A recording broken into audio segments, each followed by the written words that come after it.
Chapter 3. It opens with a flash forward to 2025, where Seleah's mother hasn't heard from her in days. Let's begin. It had been 3 days since she last heard from her daughter. 3 days of unanswered calls, messages that showed deliver but not read. By the 4th, she was on the plane. When Seleah's mother arrived in Seoul, the city felt quiet for how alive it looked. She found the apartment easily, her daughter's apartment with a neatly placed numbered door plate, and the spare key still in the small metal box above the frame, exactly where she said it would be. Inside, the air was still. Something had been burned, and a sweet smell of dried herbs lingered in the corner. Not food, not candles, something older. Books were stacked in uneven piles on the floor. A glass bowl sat in the center of the floor, filled with ash and small bits of thread. The circle on the wooden floor had been half wiped away, as if something disturbed it. Her chest tightened. "Seleah," she called softly. No answer. She moved through the space, setting down her coat, picking up a chair that had fallen, motherly instinct taking over. She began to clean, gathering papers, closing jars, erasing the strange symbols she had seen. The silence pressed in heavier with each breath. Then came the knock, sharp at first, then softer. She froze. Another knock, patient, almost apologetic. When she opened the door, a man stood there, mid-60s, dressed neatly, silver edging lined his hair. His eyes flickered with concern when he saw her. 죄송합니다. I'm sorry, he said quietly. I was looking for Seleah. I'm Minjae, from the International Exchange Office. I've been trying to reach her for a few days now. Her hand hovered over the edge of the door, unsure whether to open it wider or close it. His frame was still straight, but he softened his stance when he noticed her apprehension. His expression, gentle, deliberate, belonged to someone who chose his words carefully, as if every syllable still carried weight. He gave a small bow. "I'm sorry to intrude," he said. "I'm Minjae, from the International Exchange Office," he said again. "I work with Seleah for some years now." He hesitated, searching her face. "I've been trying to reach her. I came by the other day to let her know I was going to look for a position for her, so she could keep her visa, but she hasn't answered her calls." She blinked, surprised to hear her daughter's name spoken by someone who actually knew how to say it properly. Before she spoke, she glanced behind her. The half-cleared table, the faint chalk rings still on the floor, nearly scrubbed away. She stepped back quickly, blocking his view. Yes, she said, forcing steadiness. She's not here right now," her voice cracking at the edges. "She hasn't been home in a few days. I just got here, really." Minjae nodded slowly, his eyes tracing the worry in her movements. I see. I didn't mean to startle you," he said quietly. "I was just checking in. She hadn't replied to the messages I left, and it wasn't like her to do things like that." Something in the way he said it made her chest tighten. That gentle certainty, as if she could tell that Seleah and Minjae had built a good trust. She studied herself. I'm her mother," she said finally. "I came from the States when I couldn't reach her either. I thought maybe she was just, tired, but I think maybe she's missing." The word hung in the air like smoke. Minjae's expression didn't change, but the silence deepened. He looked past her at the faint marks on the table that she had finished cleaning, and something flickered in his eyes, a recognition he didn't explain. He stepped closer, lowering his voice. "Let me help you," he said. "We should notify the police." Her eyes flickered. She studied the man at the door. He looked kind, careful in a way older men sometimes are when they don't want to seem intrusive. Silver hair, dark coat, posture that suggested he come straight from work. "I'm sorry," he said again, bowing slightly. "I'm Minjae," he repeated again, "from the International Exchange Office. I know we haven't met, but I know your daughter well, and I've been helping her adjust to her life here in Korea. I just came by to check on Seleah. I've been helping her with her transition at work, since there was still a language barrier. I am one of her managers. She was let go a few days ago, and she hasn't answered her calls. I just thought that..." He stopped, unsure how to finish the sentence. Her mother pressed her lips together, nodding slowly. "Well, she's not here," she said. "I've been trying to reach her as well." Her hand tightened around the rag still in her palm. She could feel this faint pulse beneath her skin, that quiet hum that always came when something had been wrong. "Yes, well, I just flew in from the States yesterday," she continued. "She didn't call me back, so I came."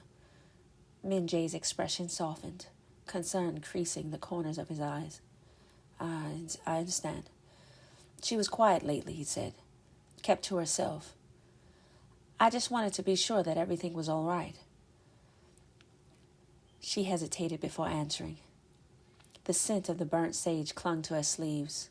Behind her, the table still held traces of ash threads and the faint outline of the circle only someone like her would recognize. I see. Thank you for that. Well, I know she's not just out somewhere. She's missing," she said at last, her voice barely above a whisper. "I've checked with her neighbors, and no one's seen her since Thursday." Minjae straightened slightly, the weight of the word catching him off guard. Missing?" "Yes," she looked down, her voice steadying itself.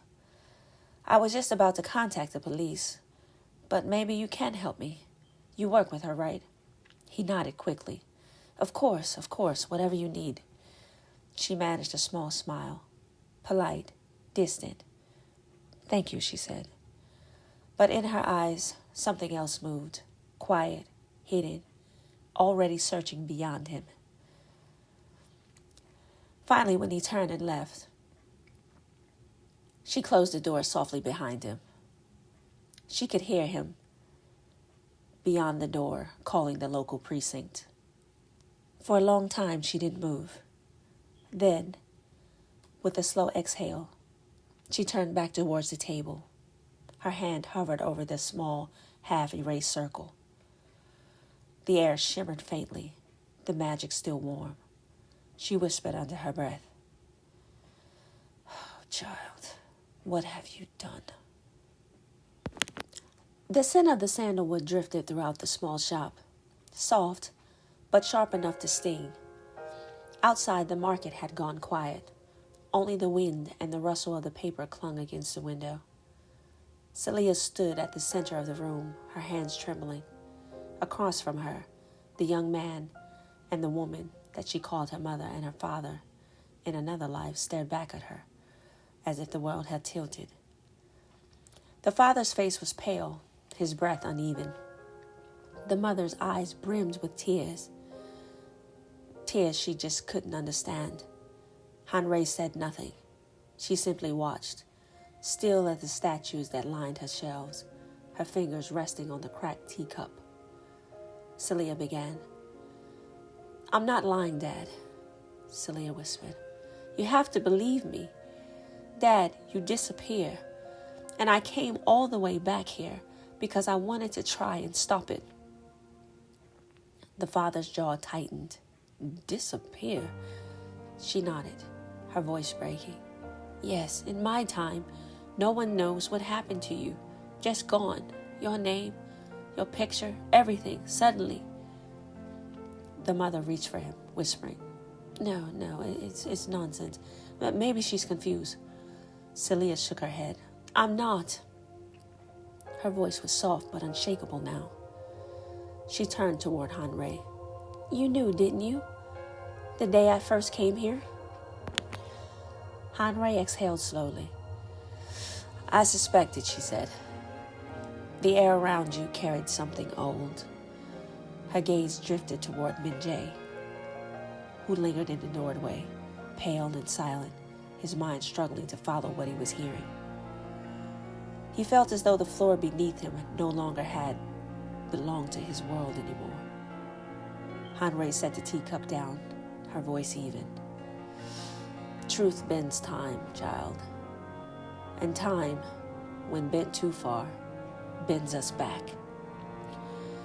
The mother began to cry. The father turned away, unable to watch. Seleah's hands fell to her sides. Then what's the point then, she said. If I can't save him, what's all this for? Hanrei's answer came softly, almost kind. Maybe the point was never really to save him, she murmured. Maybe it was just to make peace with the truth that effort itself is sacred. That love answered is not the only kind that matters.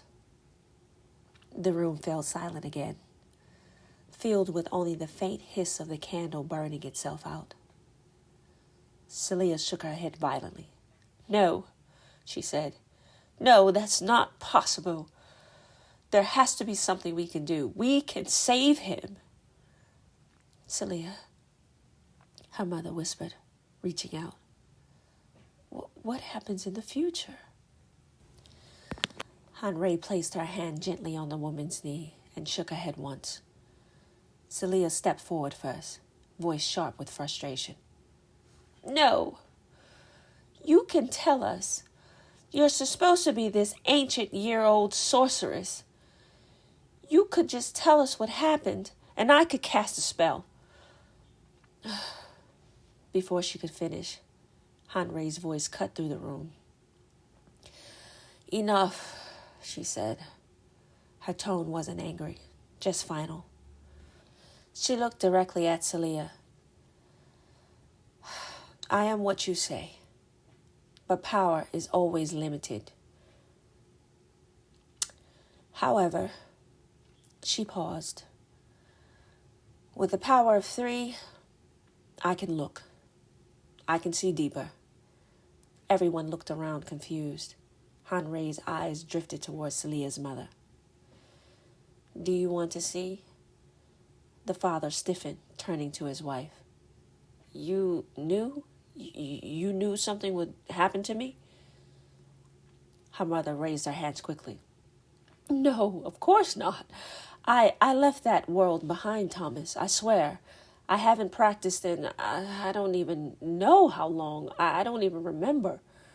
It corrupts your spiritual force. If you keep doing it, you become trapped. Your spirit can't rest, not even in death. Hanrei nodded, approving. That's true, she said. But stopping something doesn't mean you remove what you are.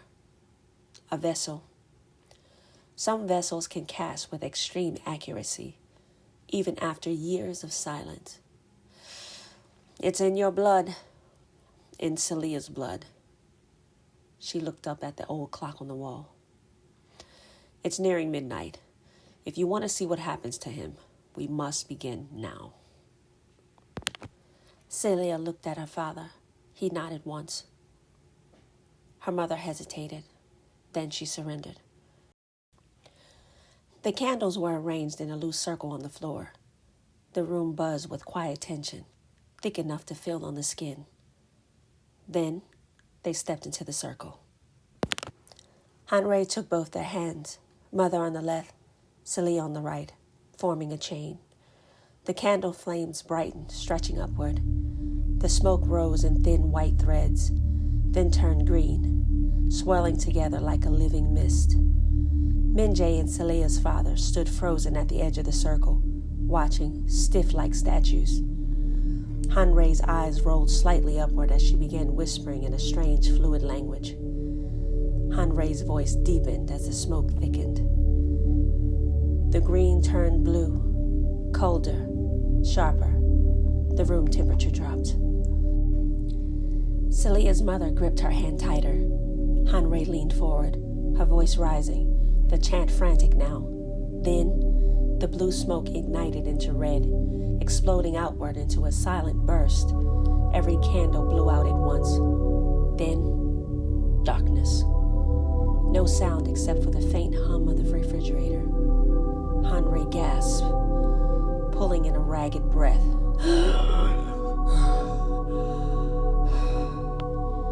Then her assistant, startled, hurried to flip the lights back on. Seleah leaned forward. Well, what did you see? Hanrei blinked slowly, her trance fading. When she finally spoke, her voice was hollow. He didn't disappear. He died, she said. The mother covered her mouth. The father whispered. Oh, how?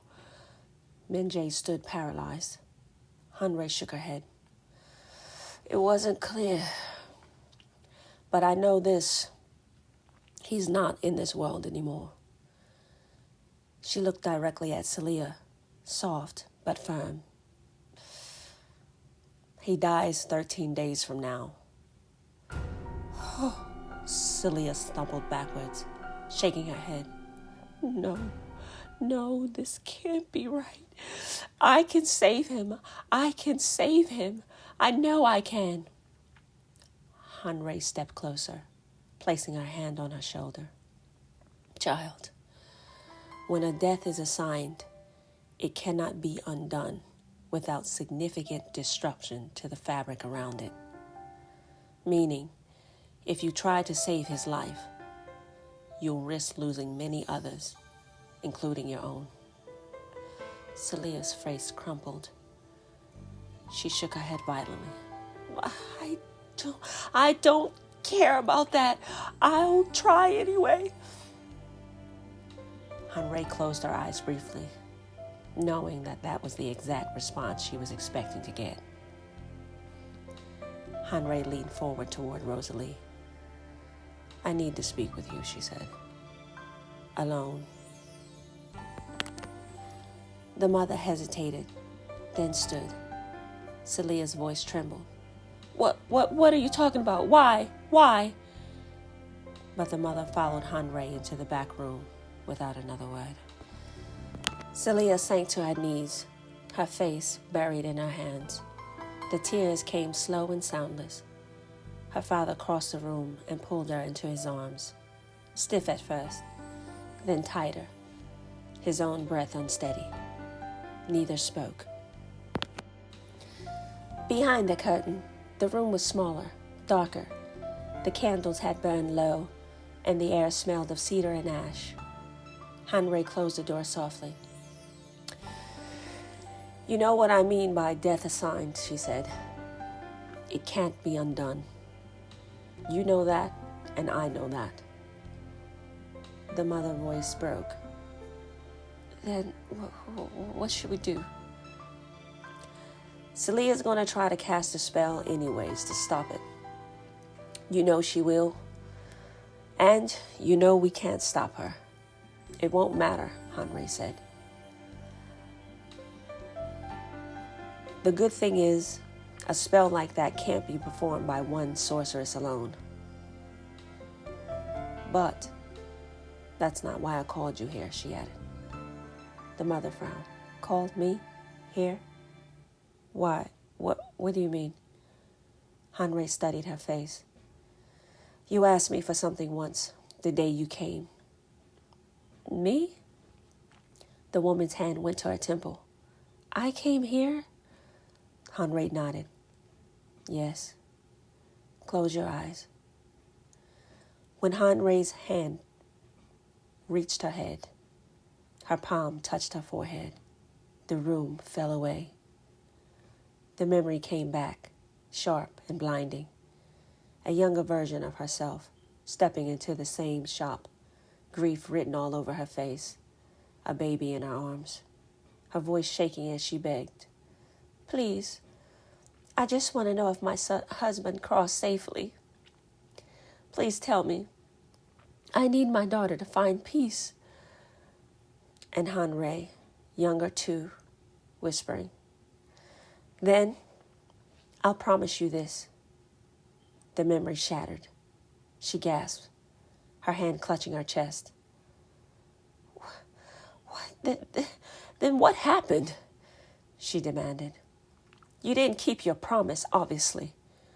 Look at her. She's a wreck. Caught between two worlds. Hanrei's tone didn't change. The urge I gave you would only activate the moment she stepped foot on Korean soil.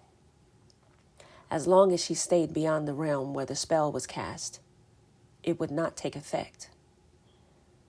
The mother's eyes widened. So she traveled back in time? I mean, that's a bit extreme, don't you think? Hanrei smiled faintly. Extreme, yes, but necessary. I knew she would do anything for peace if pushed hard enough. And so you did. What are you saying? Hanrei leaned forward. She is clever. But it never would have worked if I hadn't cast a spell on that ring you gave her. The mother froze. What? Hanrei nodded. I crossed realms to keep my promise. At what cost? The mother whispered, terrified. Hanrei laughed softly. It's not what you think. You'll be fine. Her tone shifted, warmer now, almost wistful. This story could still have a happy ending. If we do nothing, if we interfere, we break the balance. She'll try, and she'll fail, and the cycle will begin again. But if she chooses Minjae, and he chooses her, she could finally have the family she always wanted. And so could he. What? Twin flames, the mother whispered. Hanrei smiled. Yes. Lovers through many lives. Failed lovers, but lovers nonetheless. But this time, it could be different. So what must we do now? Honestly, Hanrei said, nothing. The cycle will unfold as it was always meant to. The moment will come, the crossroads, when they must choose each other or the lives they only know, the one filled with emptiness. She touched the mother's hand gently. Everything is as it should be, she said. The only thing left to do now is honor what she asks. And what will she ask? Hanrei's gaze darkened. Either I will cast a spell for her to return to her time, or we will cast one for her to remain. The mother's breath caught. And will it work? It will, Hanrei said softly. But only without consequence if their flame is burning brightly. She leaned closer, her voice almost a whisper now. That means they must both acknowledge it. The undying love that's carried them through every life. The mother's eyes shone in half-light. And if they don't? Hanrei looked away. I'm almost afraid to say it. But the truth is, love will remember them, but it will not save them. The first light of dawn pressed through the thin curtains. The house was silent.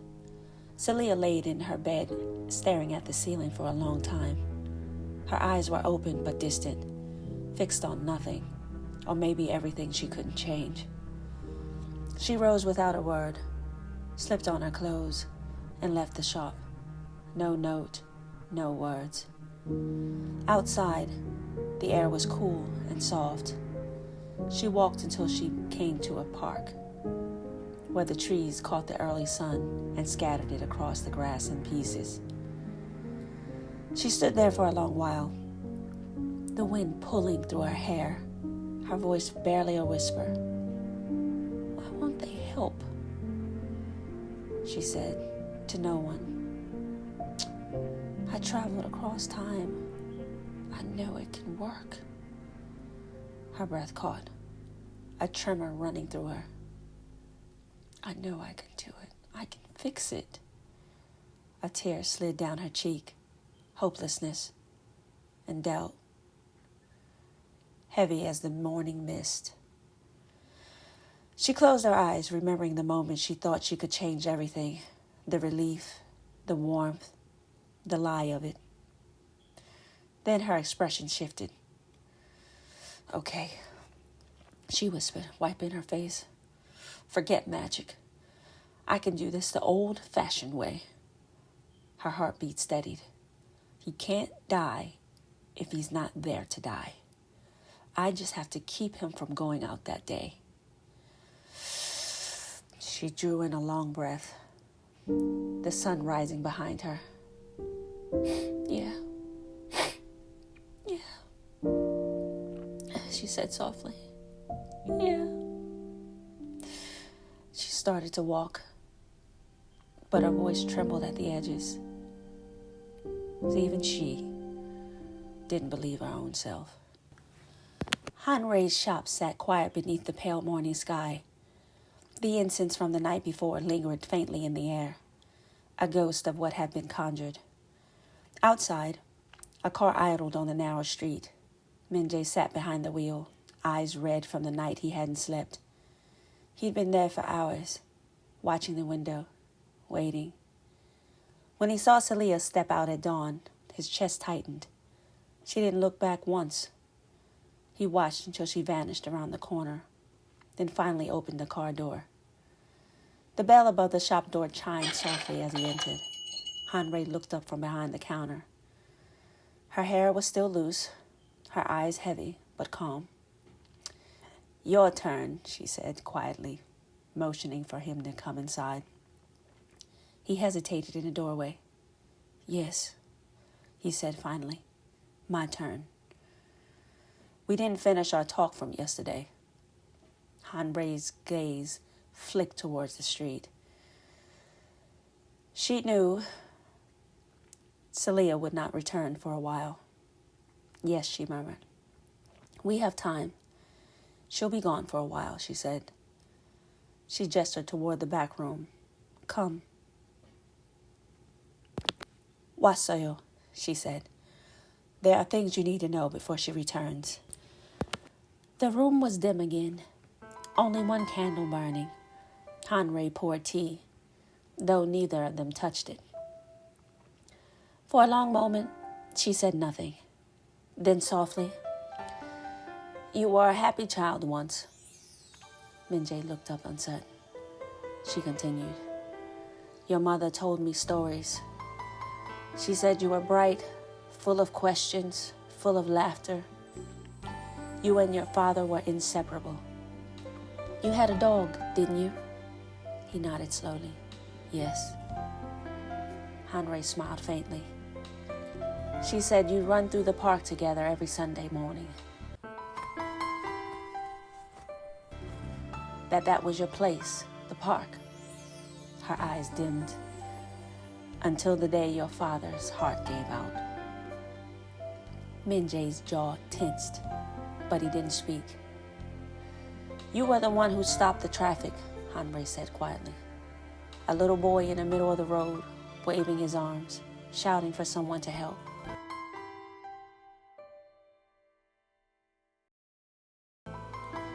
They said you wouldn't move until the ambulance came."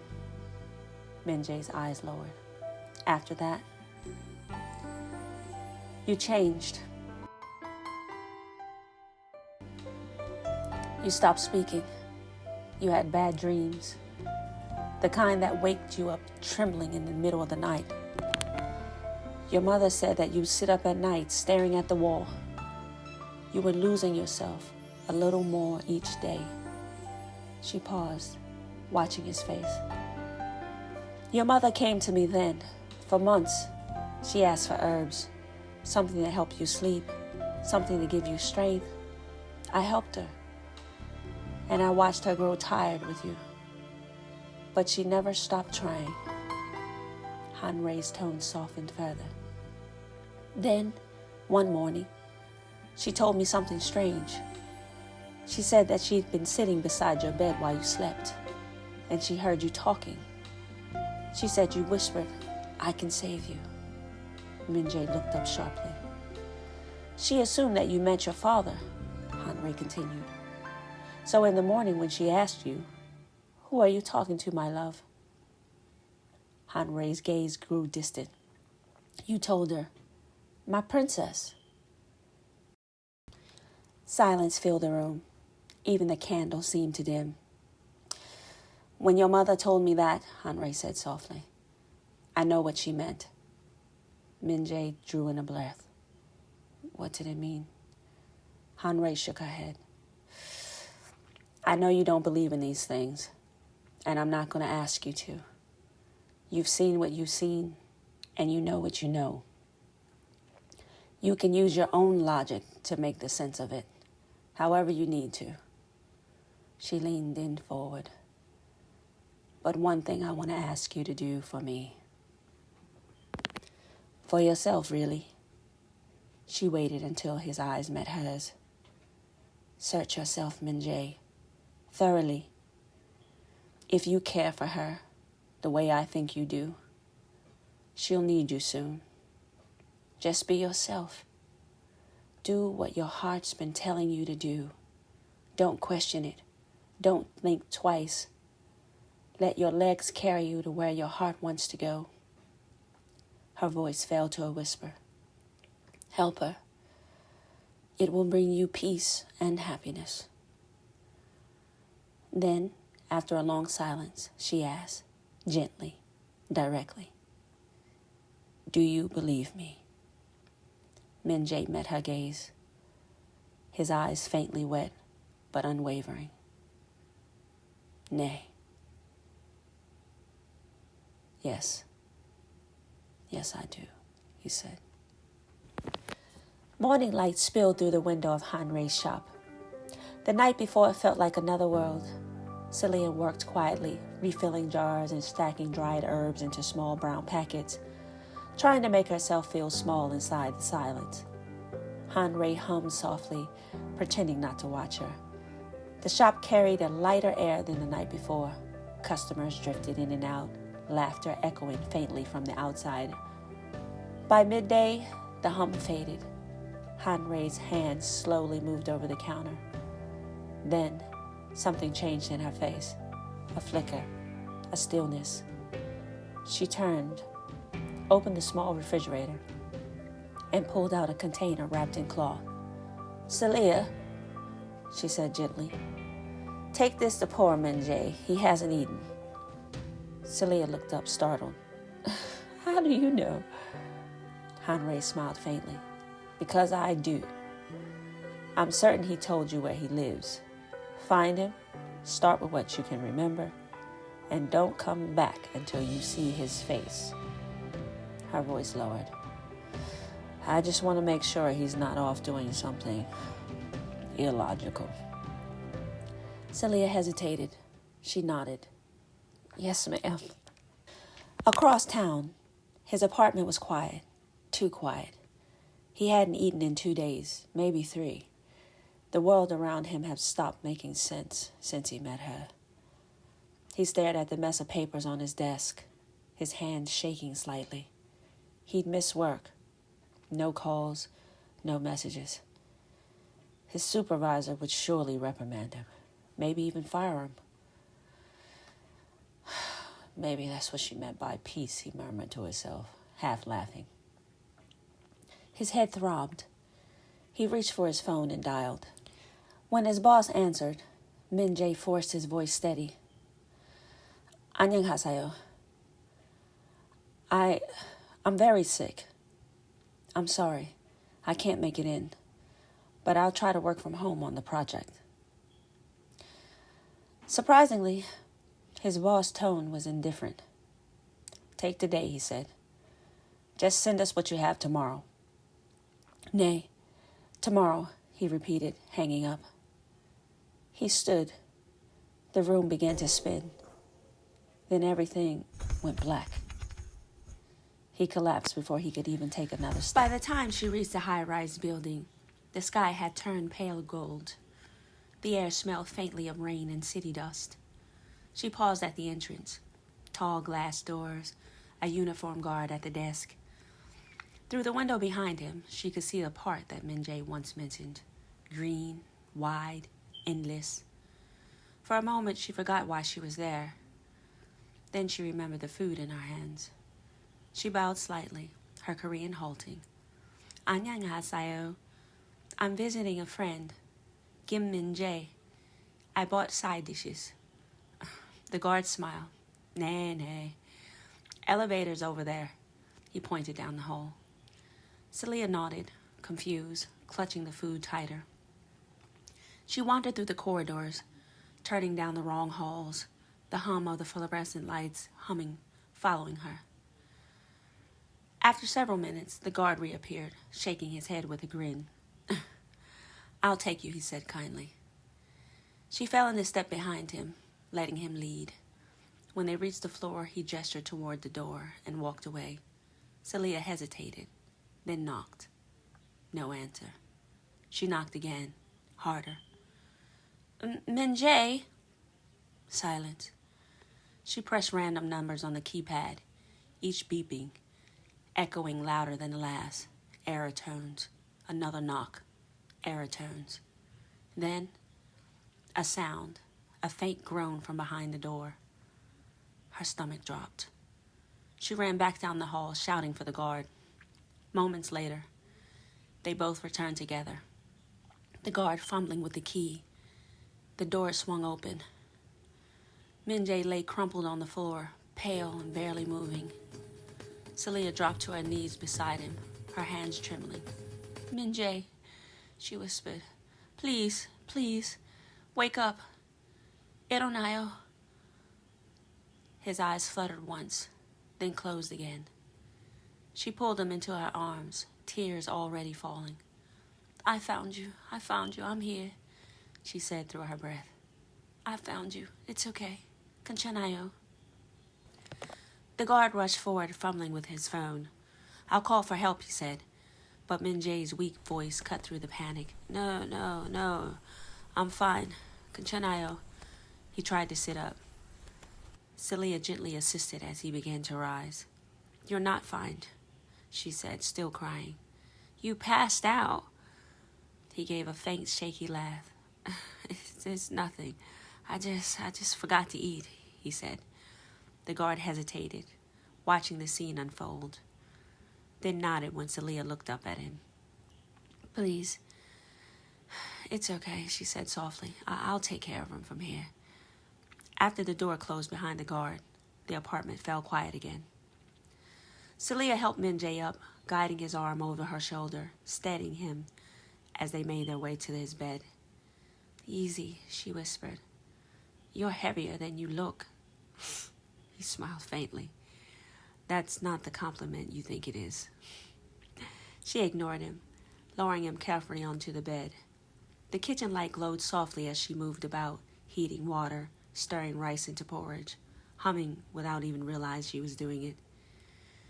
When she came back, she sat beside him, spoon in hand. Open, she said. Ah, her tone mock serious. Minjae blinked at her, then chuckled quietly. You don't have to. I do, she said. You haven't eaten in days, so you will. Come on, open. She lifted the spoon. He opened his mouth, swallowed slowly. A laugh escaped him, a quiet, genuine sound that startled even himself. Seleah frowned. What's so funny? He shook his head. Hanrei told me meeting you would bring me peace and happiness, he smiled softly. Maybe she was right. I could get used to this. Seleah's lips twitched. Can you not fill my spoon so full?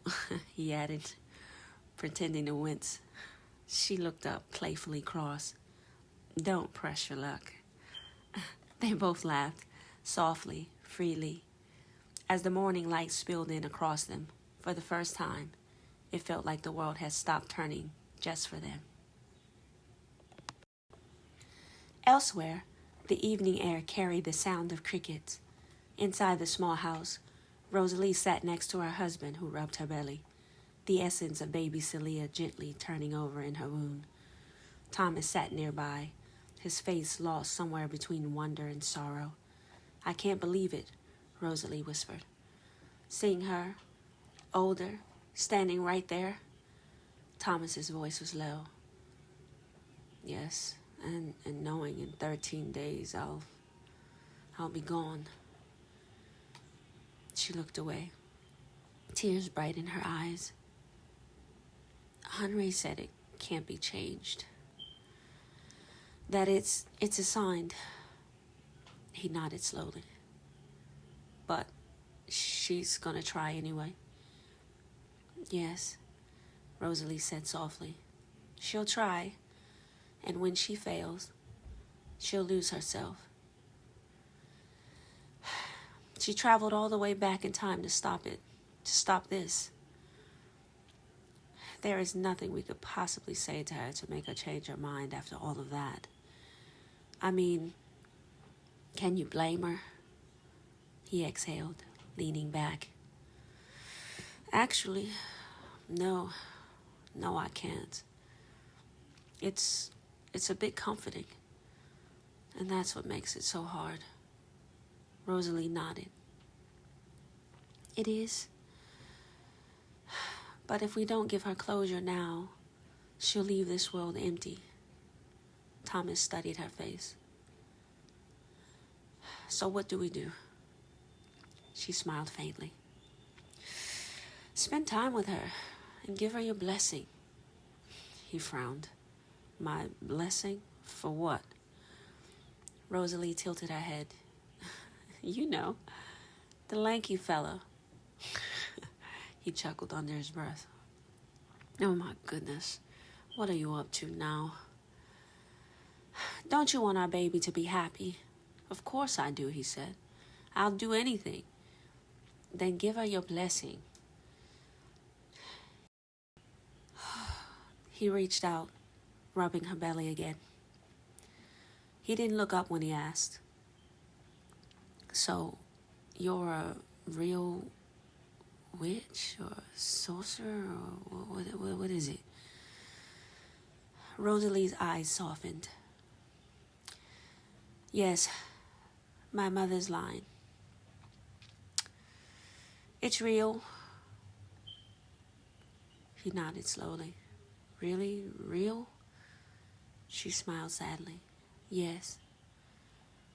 A silence passed, gentle, warm. Then Thomas spoke again, quieter now. I just have one question. Rosalie tilted her head. What's that? Will we meet again? She looked at him, her voice barely above a whisper. Yes. You're my only true love. We will always find each other. He smiled. Can we make sure it doesn't take too long next time? Rosalie laughed softly through her tears. Yeah, we can do something. We can try. I can do a little something to help. He reached for her hand. Okay then, let's do it. Well, what do I have to do? The light flickered once, like a candle catching its breath. She whispered something in a language he didn't know, and she leaned in to kiss him. The baby's tiny heartbeat rested between them. The link, the promise, the start of another cycle. The loop of another circle, beginning again. The room was still. Only the soft hum of the heater filled the air. Seleah sat by the window in Minjae's room. Minjae lay in his bed, half sitting beneath a blanket, his hair a little wild, his face still pale from the fever that had finally broken. He looked at her, weak smile, eyes too honest. "You didn't have to stay," he said. She turned, one brow lifting. "Someone had to make sure you didn't drown in your own tea." He laughed softly, a quiet rasp of warmth. For a long while, they said nothing, just the sound of the rain ticking faintly against the glass. Then Seleah spoke, voice low. "You know, I can't stop thinking about him. Every time I close my eyes, he's there. I don't know if I can live without not trying, you know?" Minjae's gaze drifted toward her, calm but heavy. "And if trying means losing yourself," he said. Her eyes met his, fierce, certain. "Then I'll find my way back. But I have to try, even if it kills me." He pushed himself up, slow and careful, wincing. Finally, when his hand finally found hers, "Then I'll help you," he said. "Whatever it takes, you won't do this alone." Seleah hesitated, something breaking behind her composure. "Don't promise that unless you mean it." His thumb brushed her knuckles once.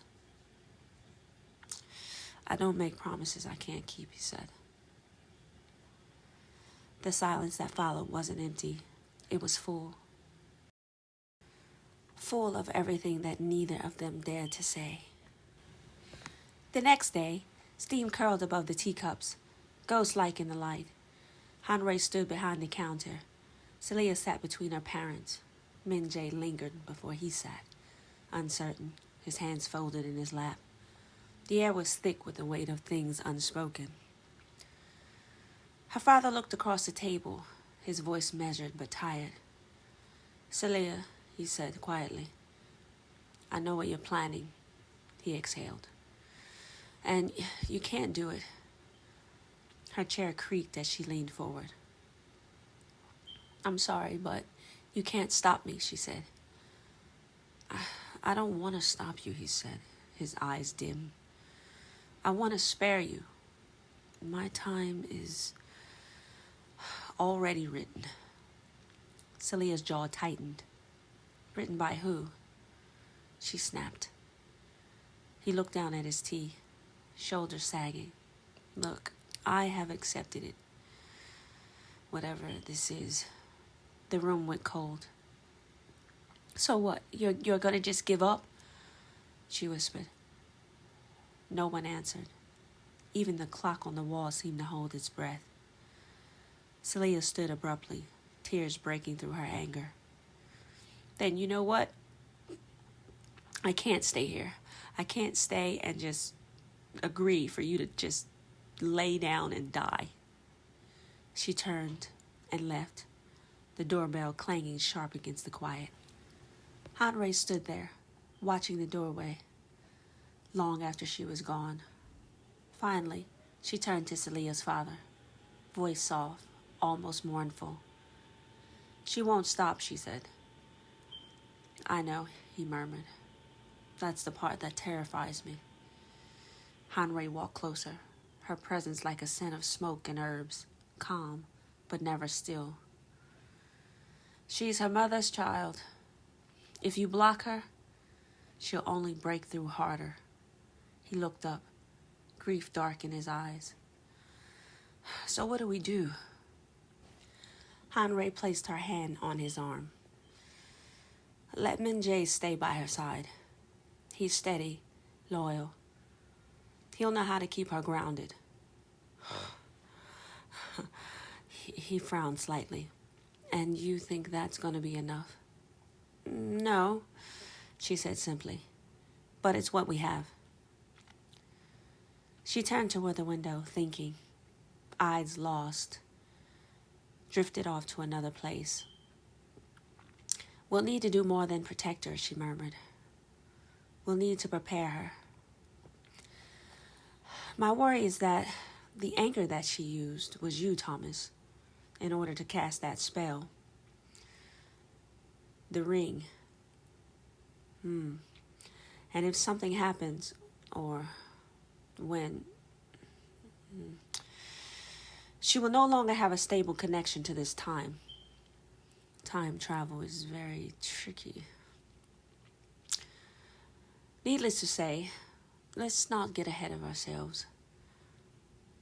A spark flickered between her calm and an idea forming. Something old, something dangerous. Don't worry, she says. I have my ways of getting things to turn around. No more worry for tonight. We'll talk again soon. She waved as they left, softly closing the door behind them. Aunt Ray rustled around the shop, as she was expecting Seleah to return soon.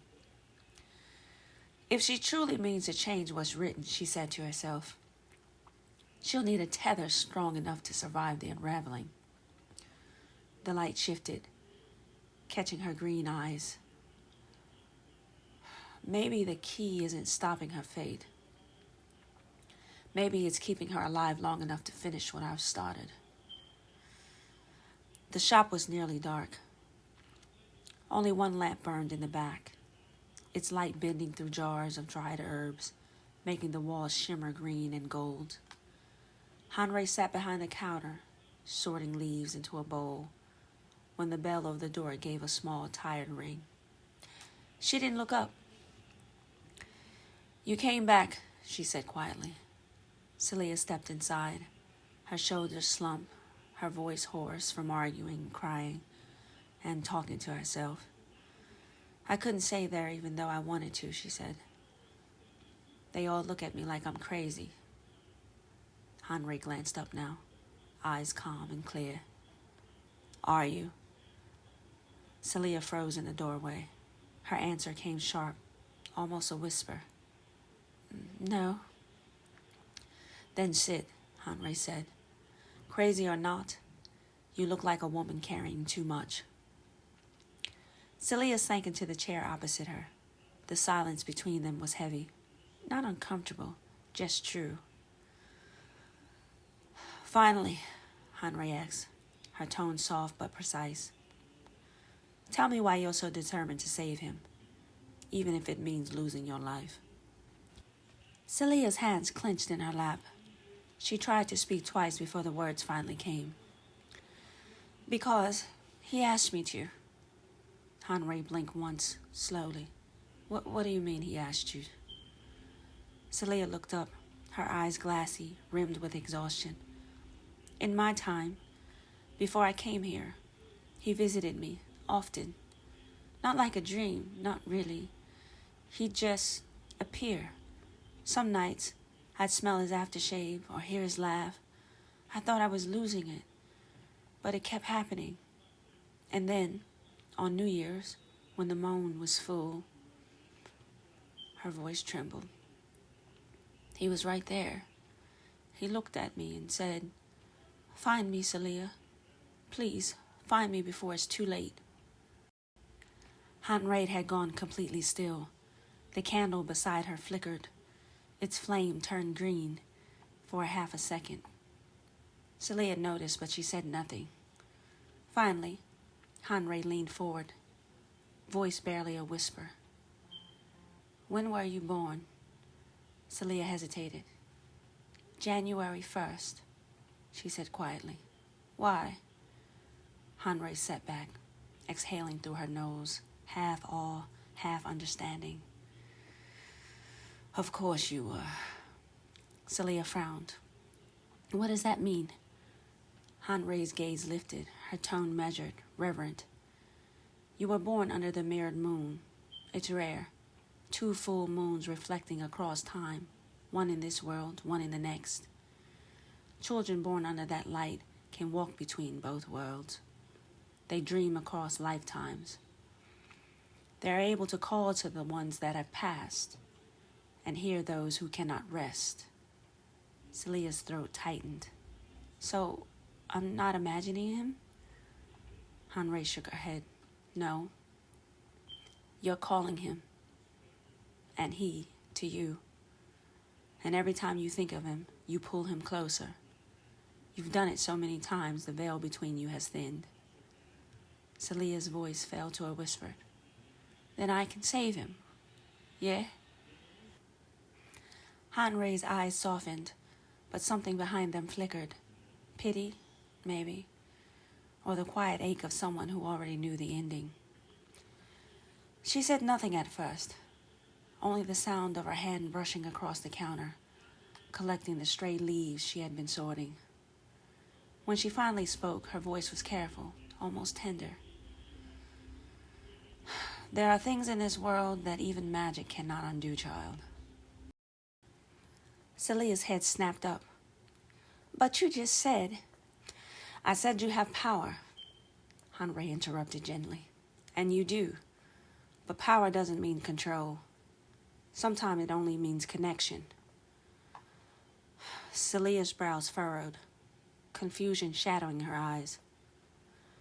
Then what am I supposed to do? Just stand here and let him die? Hanrei sighed softly, the sound like wind through paper. No. You help him find peace. If you cannot save the body, you save the spirit. Seleah swallowed, the fight still clinging to her. And how do I do that? Hanrei studied her, not the desperate girl before her, but the force pulsing beneath her skin. She could see it now, more clearly. It was rare, bright, untamed, and it could open doors. Doors even Hanrei herself had never thought she could ever open. She smiled faintly. By giving him what he fears losing the most. Seleah looked at her, lost. What's that? Love, Hanrei said simply. You bind it. You make sure it never fades, not even in death. She reached for the candle, tilting it so the wax dripped slowly into a small clay bowl. The scent of lavender and something metallic filled the air. A binding ceremony, she said. It's a sacred ceremony, she continued, between your mother and your father. If your spell doesn't work, and you must prepare yourself for that, my dear, then this will keep them joined. So when he crosses over, his heart will rest, he will not wander, and he will not call to you. Seleah's face softened, her anger folding into grief. Bind them together again? Yes. It's a sacred rite of love, Hanrei said, her tone light but deliberate. It will help him let go, help your mother too, and maybe, in time, it will help you. But more importantly, it will give them another chance to find each other again, if they so choose. A little magical tracking device, so to speak. It will allow him to rest, because he will know when it's time to meet again. And that certainty will bring him the peace that he longed for. Seleah exhaled, her eyes shining in the candlelight. It sounds beautiful. Hanrei nodded once, still watching her carefully. Beautiful things often are. Seleah looked down at her hands, trembling. I'll do it. Whatever you say. Hanrei's smile lingered, gentle, unreadable. Good. I'll prepare what we need. Tomorrow you'll let your parents know to prepare themselves for the binding ceremony. The ceremony will be small, quiet, just family, and Minjae. I am certain it's the news your mother wanted to hear today. Seleah nodded, her voice barely there. Thank you. 감사합니다. Hanrei reached out, brushing a strand of hair from the girl's face. Get some rest, she said. Tomorrow you'll need your strength. Seleah gathered her things and turned to leave to go to her room. Hanrei's expression changed, soft kindness fading into thought. She stared at the flickering flame, her reflection moving in the glass beside it. She can cross the veil, Hanrei said to herself. If she can call across the veil, if she can reach her father, then she can reach the mother, too. The candle burned higher for a breath, green at its edges, as if it heard. Hanrei smiled faintly. Yes, she whispered. One more step closer. Soon, everything will come together. Soon. The morning light crept through the blinds, turning the jars of herbs into tiny stained glass windows. Seleah sat at the table, a notebook open, her pen motionless. The words on the page were meant to be a list. Herbs, symbols, items Hanrei had mentioned, but all she could see was her father's face. The doorbell chimed softly. She didn't move. Are you always this quiet in the morning, or is it just me? Minjae asked. She turned, a small smile breaking through the fog. He stood in the doorway, casual this time, no uniform, sleeves rolled, eyes tired but kind. You look better, Seleah said. And you look worse. She smirked faintly. Thanks. He stepped closer, steadying 2 paper cups on the counter. Tea. Don't ask me what kind. The lady downstairs just smiled and handed it to me like she knew I needed help. Seleah took one gratefully. I'm heading to my parents today. I need to tell them about a binding ceremony. The one I think Hanrei suggested. Kind of. She nodded. She said it might help my father. If the worst happens. He'll need peace before anything else can be done. Minjae studied her face for the moment. The quiet resolve there. You're really not slowing down, are you? Seleah looked away. If I stop now, I'll never start again. He nodded once. The kind of nod that meant he understood even if he didn't agree. All right, then. I'll walk you there. The house smelled like old books and cinnamon. Seleah's mother was already in the kitchen, a faint sound of dishes clinking. Her father sat at the table, half reading the newspaper, pretending not to wait for them. When Seleah entered, he smiled, small, forced. Didn't expect you so early, he said. Hanrei asked me to come. She thinks it's time. Time for what, he said. The binding ceremony between you and Mom. It's supposed to help settle things, I guess. The words land like stones in the quiet. Her mother froze in the doorway. Her father leaned back on the sofa, folding the paper slowly. Settle things, he repeated, or say goodbye. Before she could answer, the doorbell rang. 3 short knocks. Her father's expression shifted. He stood up immediately. I'll get it. The man at the door wore a stiff expression. He was older, confident. His presence filled the space like smoke. Seleah lingered at the edge of the hall, her hand resting lightly on the wall. She couldn't see their faces clearly, just their outlines through the glass. Their voices were low at first, formal, then sharper. She heard the man say, It's not a request, Mitchell.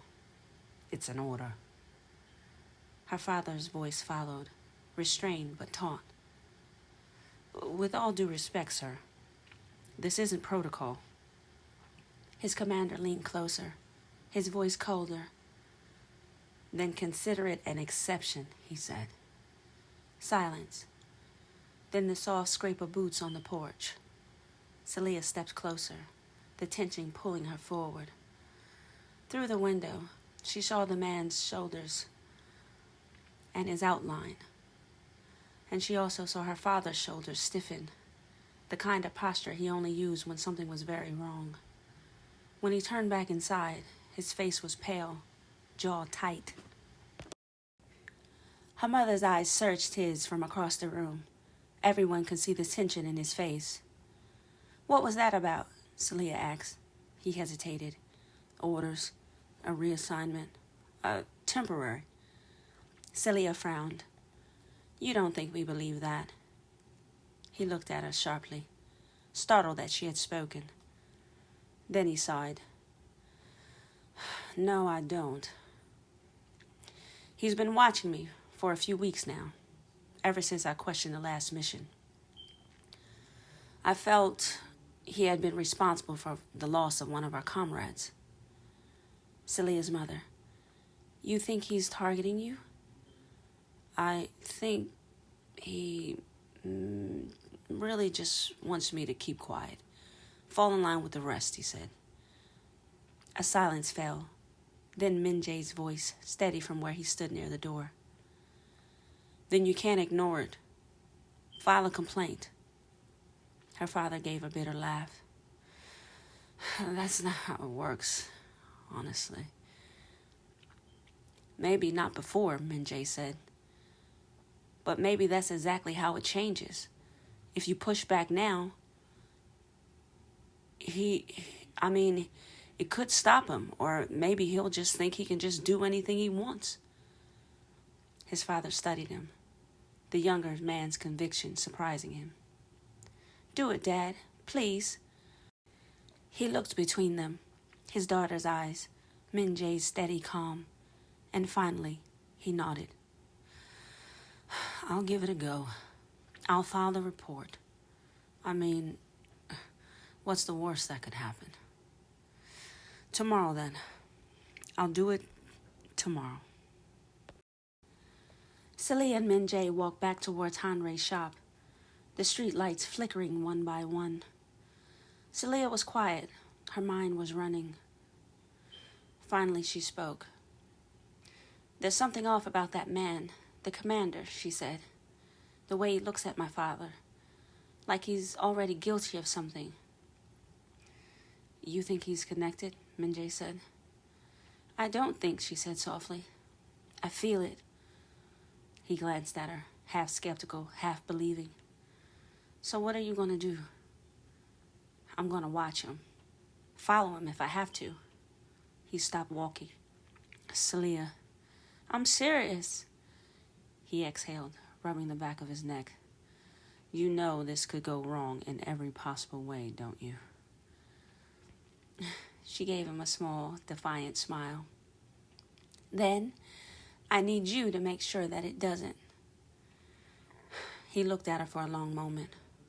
Then he gave in. "Fine. I'll call off work then. We'll do it your way."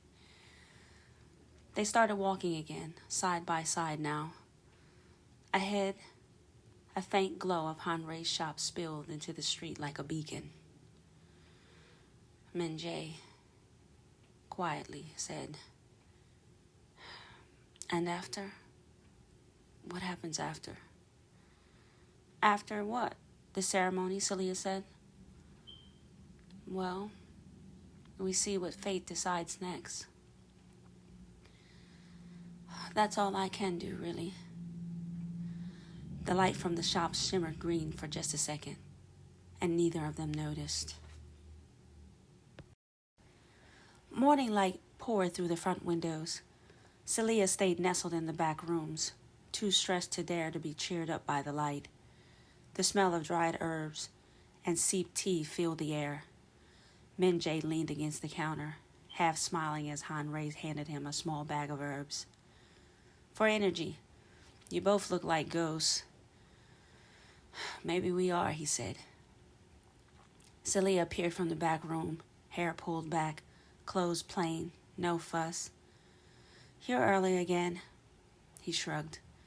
"It's starting to feel like a habit," he said. Hanrei watched them with a faint smile, one that was hard to muster.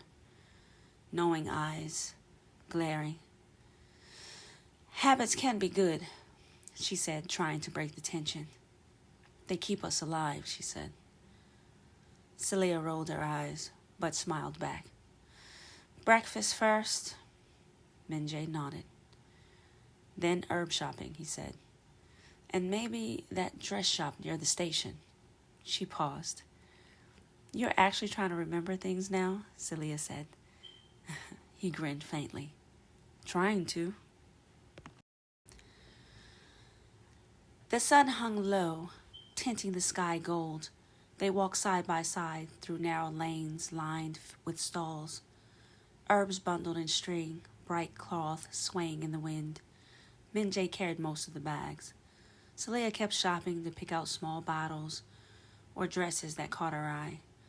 She held up a piece of pale green silk. This would look good on my mother, she said. She likes soft colors. He smiled. You're thinking ahead. That's good. Trying not to think too far, actually, she replied quietly. He didn't ask her what she meant by that. They just kept walking, their hand brushing once or twice, neither of them pulling away. Later that evening, dinner was half eaten, laughter half spoken. For once, the air in the house felt easy. Seleah's father looked lighter, even teased Minjae about his appetite. Then came the knock, heavy, 3 times. The laughter died instantly. Her father stood up, a shadow moving across his face. Seleah's mother, don't. He gave her a quiet look. It's fine. I'll get it. He opened the door. The commander was there again, this time without the mask of formality. His coat hung open, his voice sharp and low. You made a mistake, Thomas. Her father didn't flinch. I followed procedure, sir. Procedure? The man spat. You filed a complaint against me. You left me no choice, sir. The commander stepped closer, grabbing his collar, the porch light catching the rage in his eyes. You think this will end well for you? You think they're going to protect you, he said. Seleah and Minjae, watching through the window, gasped softly. She started forward, but Minjae caught her wrist. Don't. Not yet, he said. Outside, her father's voice stayed steady. I won't be a part of this anymore, sir. Whatever you're hiding, it'll come out. Then you just signed your own death notice. He shoved him once, hard, then turned and walked off into the dark. The sound of his boots echoed down the street until it was swallowed by the night. The front door closed with a dull thud. Seleah rushed forward, her hands trembling as she grabbed her father's sleeve. What did he say? What did he do? Her father didn't answer right away. He just looked at her, eyes glassy, distant, and then at Minjae, who stood silently behind her, watching. Finally, he exhaled. Nothing we can't handle. Seleah shook her head, tears starting to rise. She threw her arms around him, holding on tight, her face buried in his neck. He hesitated, then slowly, almost uncertainly, wrapping his arms around her. The clock on the wall ticked once, twice.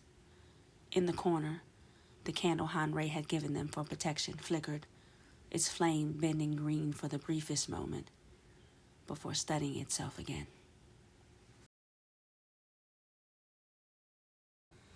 Chapter 4. It opens with Hanrei at different points of time, seeking to get her herbs to their rightful owners. Let's begin. The small shop smelled of herbs and soaps. Jars lined the walls, each with handwritten labels. The door creaked as a woman stepped in, holding a purse close to her chest. Can I help you? Hanrei said. I need something to help my son sleep. He has nightmares. Every night now. Hanrei nodded and began moving along the shelves. What kind of dreams? The woman hesitated. He talks in his sleep sometimes. Last night, I heard him say, I'll save you. Hanrei turned to her slightly. Save who? I'm sorry. What's your name? Oh, it's okay. It's Ihana. And that's what I asked him in the morning. And he said, my princess. She gave a small, nervous laugh. He's only 5. I don't know where he gets that from. Hanrei studied her face. You said nightmares. How long has he had them? The woman's voice softened. Since his father passed away. It happened in the park. His father had a heart attack, and my son was with him. He ran into the middle of the street to stop the traffic to get help. I still don't know how he wasn't hit, but he doesn't talk much anymore. He just draws. Keeps saying he'll see her one day. I don't know what to do now. Hanrei set the jar back she was holding and gestured toward the curtain that led to the back room. Come, sit with me for a moment. The woman followed. The back room was quiet, filled with a faint smell of sandalwood. Hanrei began. Dreams like that don't always come from fear. Sometimes they come from memory, from a promise made before his life. This one, to be specific. A promise? He's connected to someone, a girl he hasn't met yet. When he finds her, he'll remember. And when he does, he'll be happy again, married even. You'll have a granddaughter. The woman gave a small smile, unsure whether to believe her or not. And what should I do then? Hanrei picked up a small bundle of herbs and a slip of paper. When he sleeps tonight, say these words, and your own wishes for his happiness. Then put it under his pillow. It will help his heart find its way. The woman nodded slowly, taking the pouch. Thank you. Kamsamnida. Hanrei's expression softened. You're welcome. And don't worry. His story isn't finished yet. The woman left quietly. The bell above the door gave a soft ring. Morning light flickered through the train windows as the car slid out of Seoul. Hanrei sat near the back, a cloth bag resting on her lap. Inside were herbs wrapped in a brown bag and a few letters she hadn't mailed. She looked older now, her hair streaked with gray, but her posture carried the same calm from years ago. Across the aisle sat a man staring out the window, early 30s, suit jacket folded neatly, and beside him, earbuds dangling but not playing. His expression was distant, the kind that comes from living inside your head too much.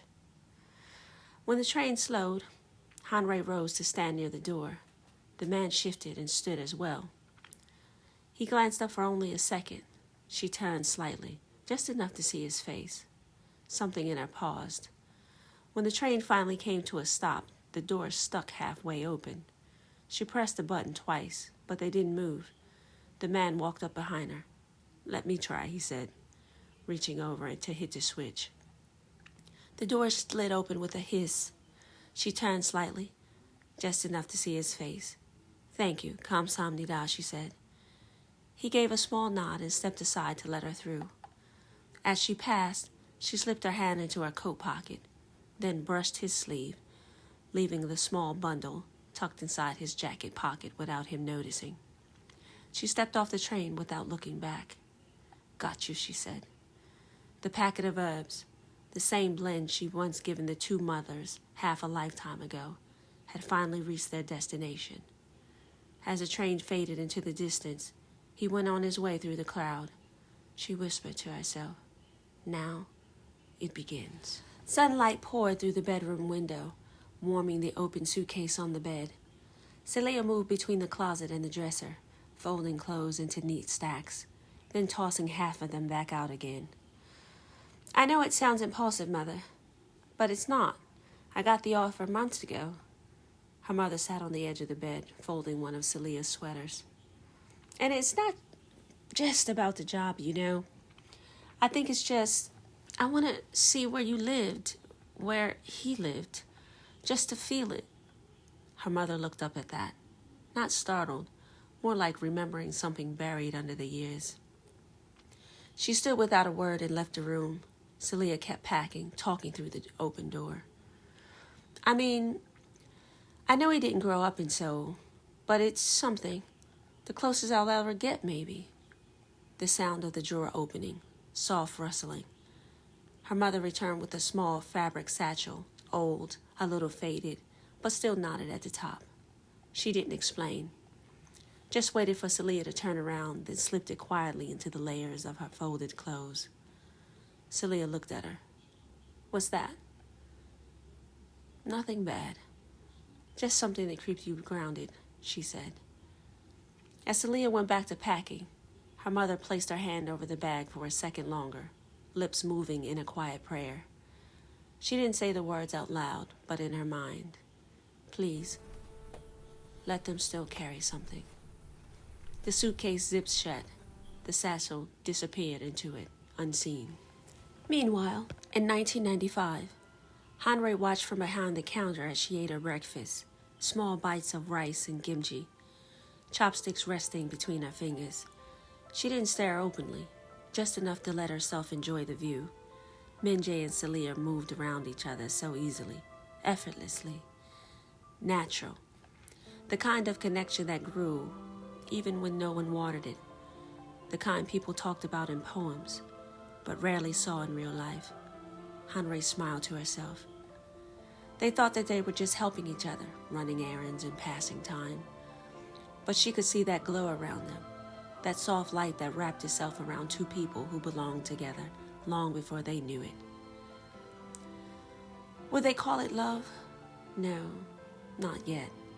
They were too cautious, too scared to name it. Would they just try to reduce it to just friendship? Say it was coincidence? Say it was simple? Hanrei nearly laughed. There was nothing simple about that connection at all. Nothing casual, nothing common. It was that rare thing that she'd seen only a few times in her long life.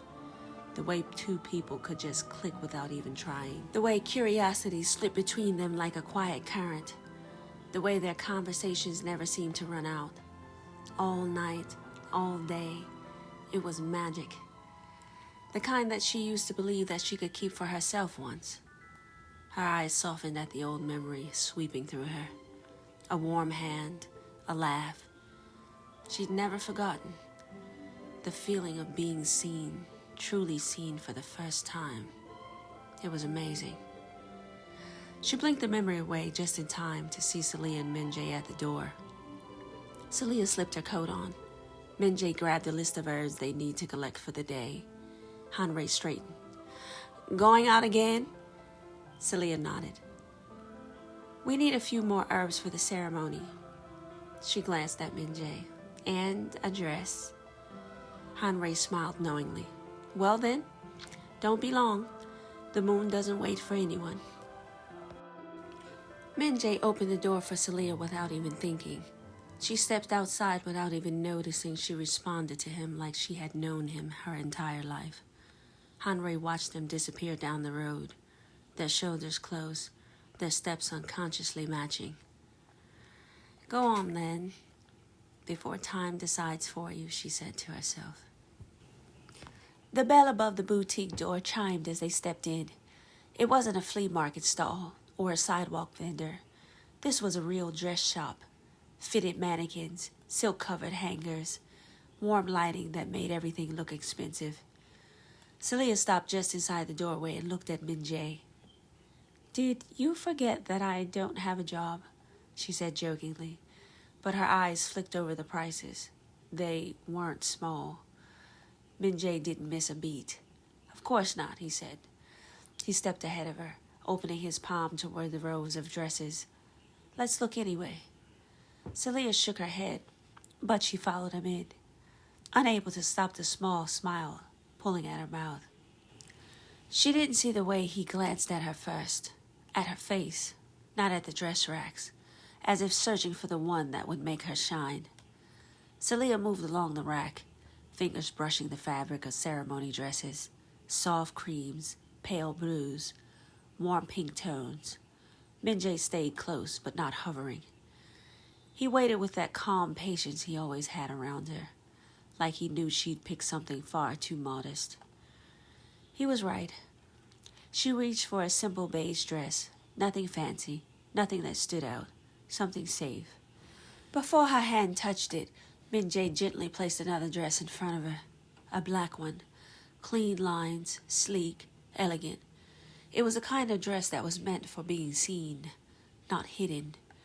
Seleah blinked. Minjae, what's this? He held it up, clearing his throat like he was trying to pretend this wasn't something he had been rehearsing.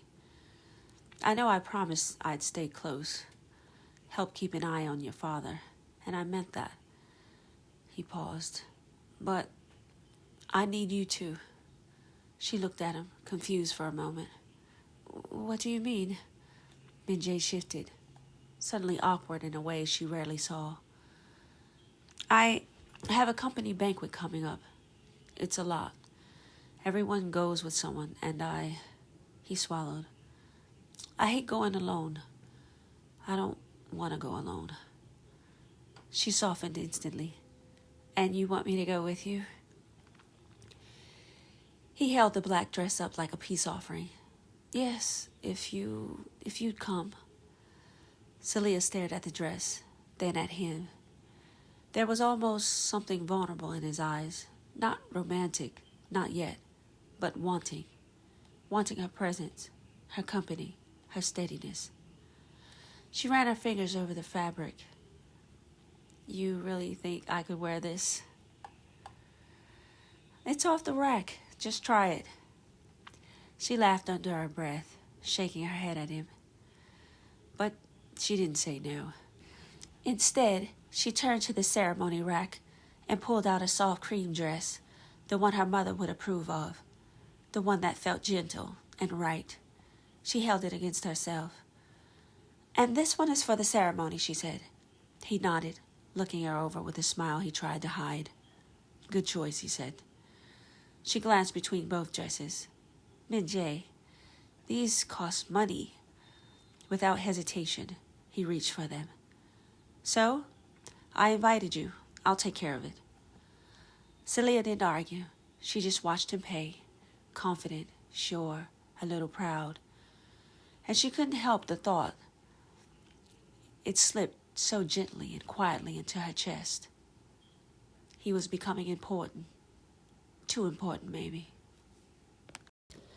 They returned to her parents' home with the dresses tucked neatly inside paper bags. Her mother lit up immediately, pulling Seleah toward the bedroom to inspect the goods. Thomas watched them disappear down the hall. Then Minjae turned with an amused expression.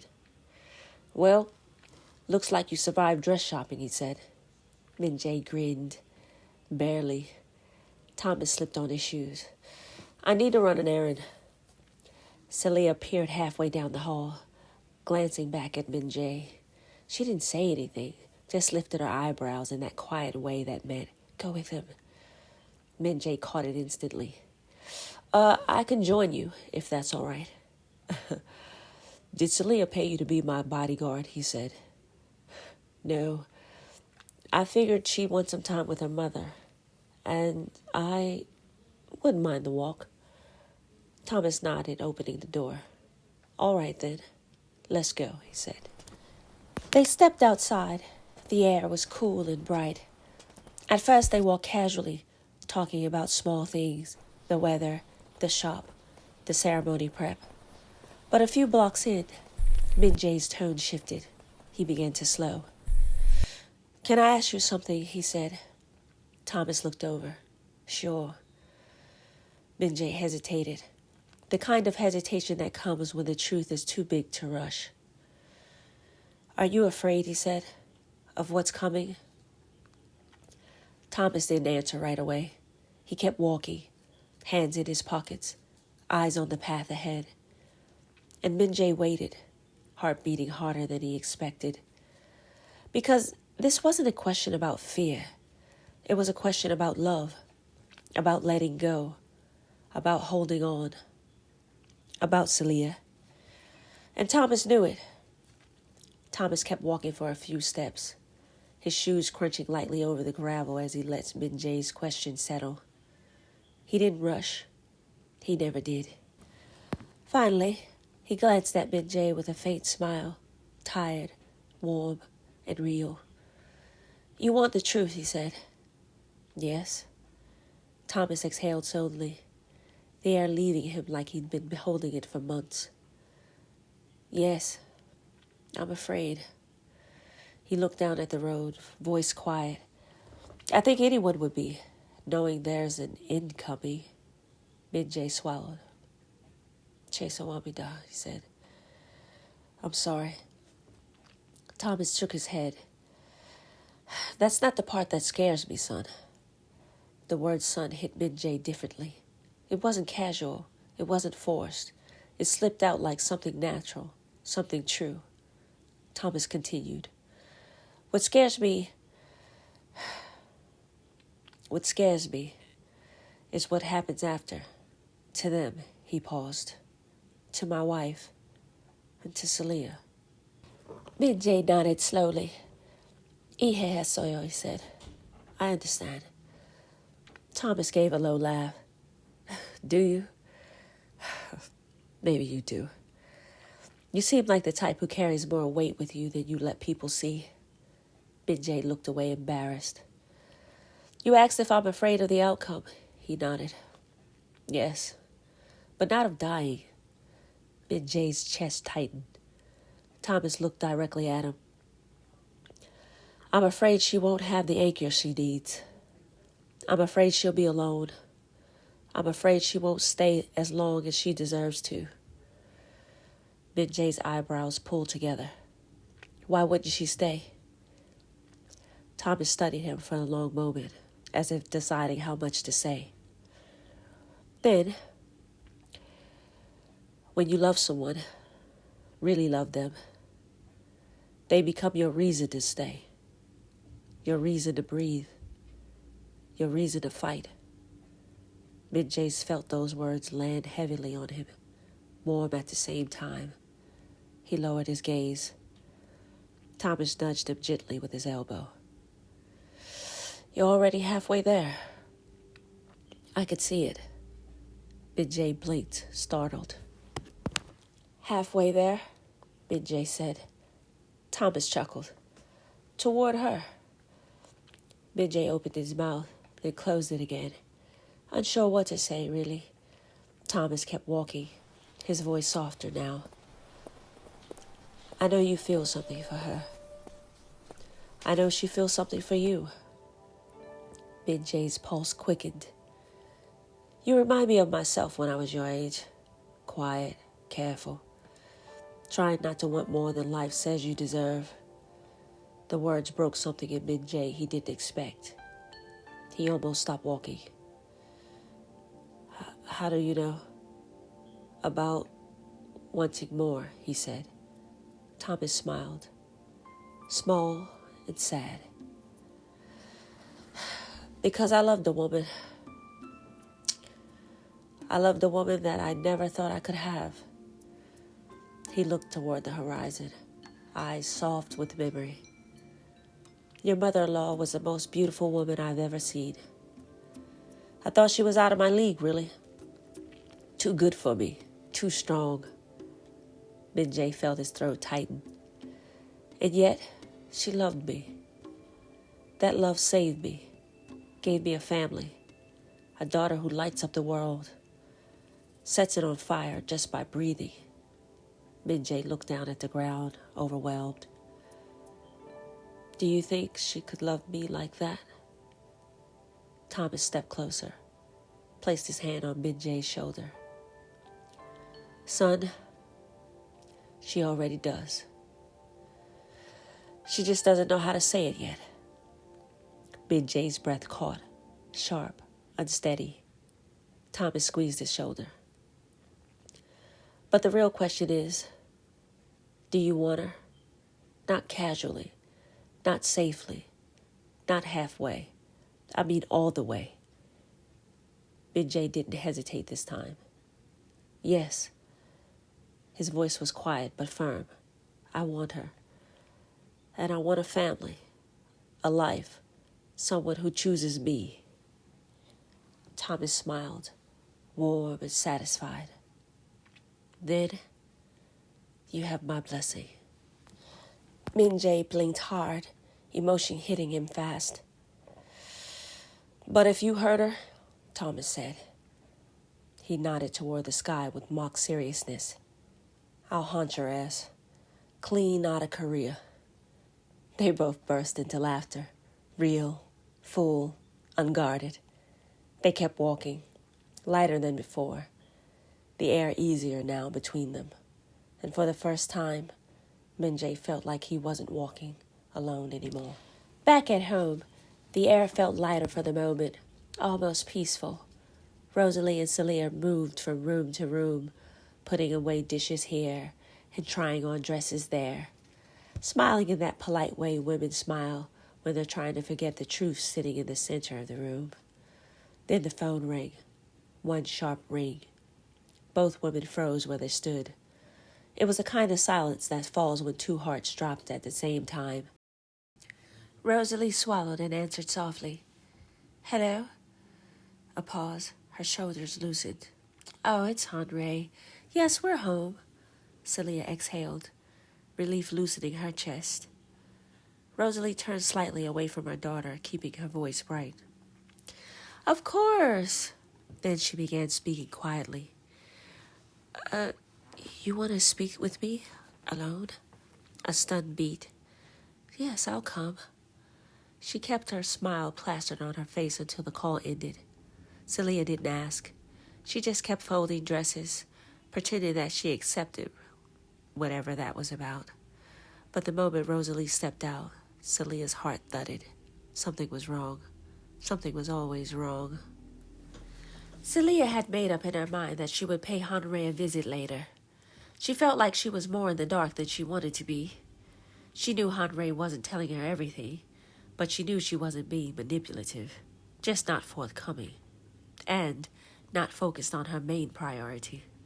She arrived at the shop later that evening. Henri was already expecting her, it seemed. She didn't knock. She didn't wait to be invited in. Her voice cracked in the space. Why won't you help me? Henri looked up slowly from her workbench, as if she had been expecting those exact words. I am helping you. I know you left those herbs at your parents' house. Seleah's jaw clenched. I'm going to block them. And are you going to try to cast another spell? Her tone sharpened.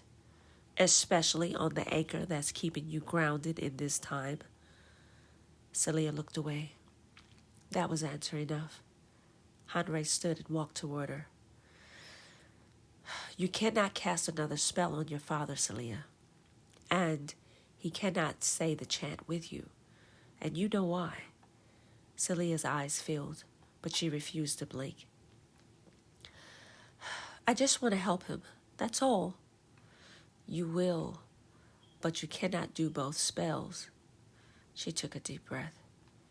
If you try them together, they will cancel each other out.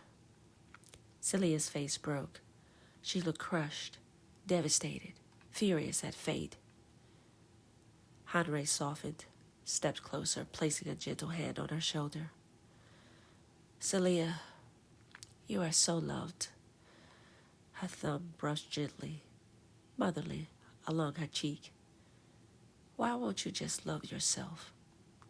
Why are you so unhappy?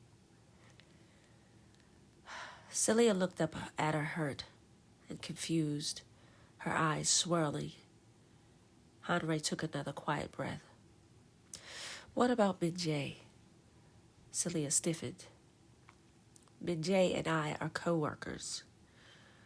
He's my international exchange liaison, and he's helping me find another job after I was fired in my time.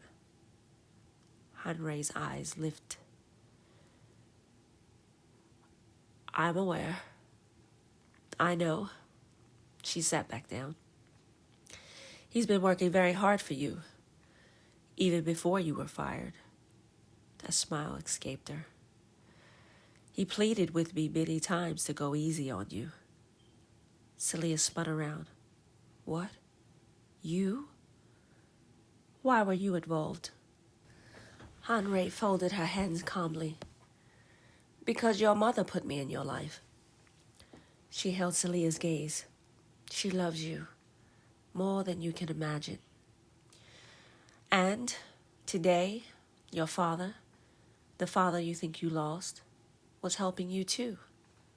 Seleah's eyes filled again, but she looked away, refusing to break. Hanrei leaned in closer. Please don't block me. I won't stop you, Seleah. And she hesitated, a rare moment when she didn't know how to say something. I encourage you to help your father without using your life force. Seleah trembled slightly. Hanrei continued, voice quieter now. When you use magic here, in this time, it drains you. And soon, you won't even be strong enough to return home. Not as the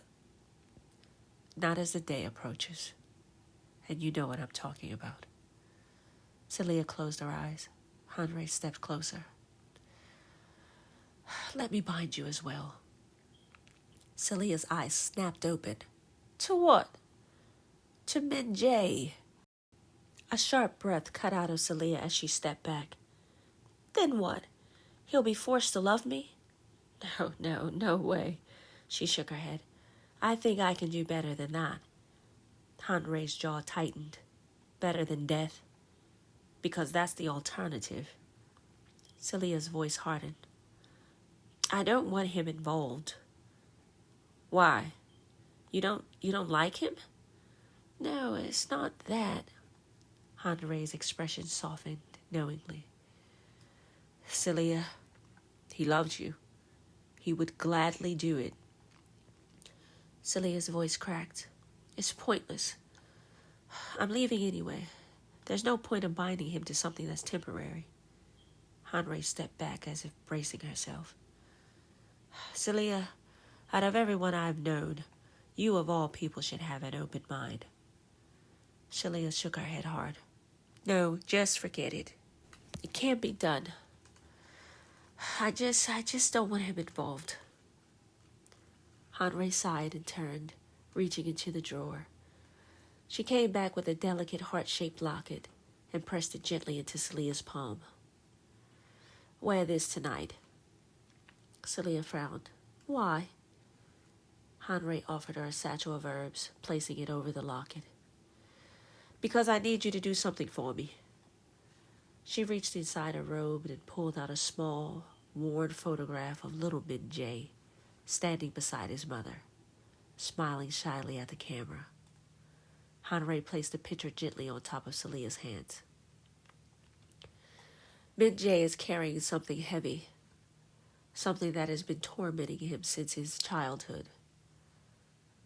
Seleah's voice was barely a whisper. What do you want me to do? Hanrei looked directly into her eyes. You can call to her. Seleah froze. How?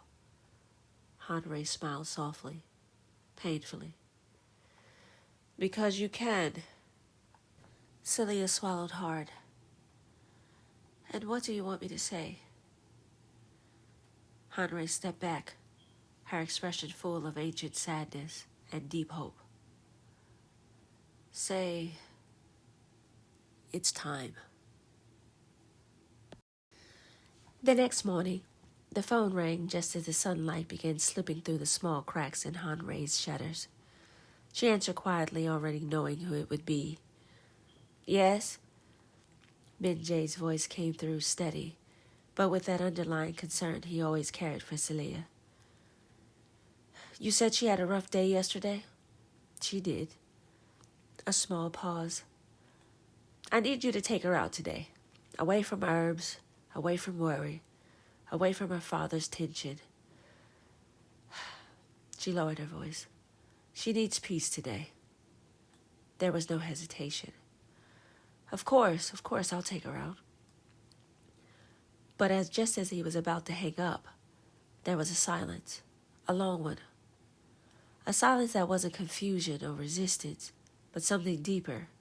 He wanted to say something, but he didn't know how. Hanrei felt it across the line. Minjae? His breath shifted. "I'll be there soon," he said, and then he ended the call. The quiet after the call was heavy. Yes, she needs peace today.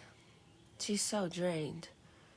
Hopefully he can lighten her spirits, she murmured out loud to herself. Just as she set the receiver down, Seleah entered the room. The morning was too quiet when Seleah stepped into the shop again. Hanrei was wiping down the counter, but her movements were slower, thoughtful, like she'd been replaying something in her mind all morning. And she was. Seleah held out the heart-shaped locket. "I'm not drained."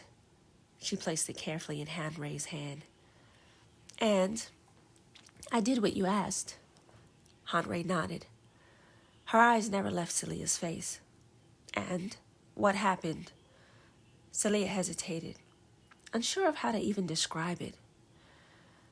When I called out to her, I expected something," she breathed out shakily. "A whisper, a feeling, some kind of strain, something, anything." Hanrei stood still. Seleah shook her head. "But I didn't even have to try. The moment the clock hit the hour, she appeared." Hanrei's eyes narrowed, not with worry, but with deepening curiosity. Seleah continued. She didn't speak. Her brows crumpled slightly, trying to make sense of it all. She didn't ask anything either. She didn't even look surprised. Hanrei finally looked up. "Describe her to me." "Well, she just sat there, cross-legged, in the corner of the room, watching." She blinked, genuinely unsettled. Like she'd been there before. Or like she'd been there always." Hanrei's breath hitched. The smallest sound, but it meant everything. Seleah didn't notice. She just kept going. She continued. "She didn't try to move or anything. She didn't react. She didn't try to reach out." Her voice softened, almost confused. "It felt like she was waiting." Hanrei's fingers closed around the locket slowly, thoughtfully, as if it had just become more valuable. "And were you frightened when you saw her?" Hanrei said. Seleah shrugged lightly. "No, it was strange, but not scary.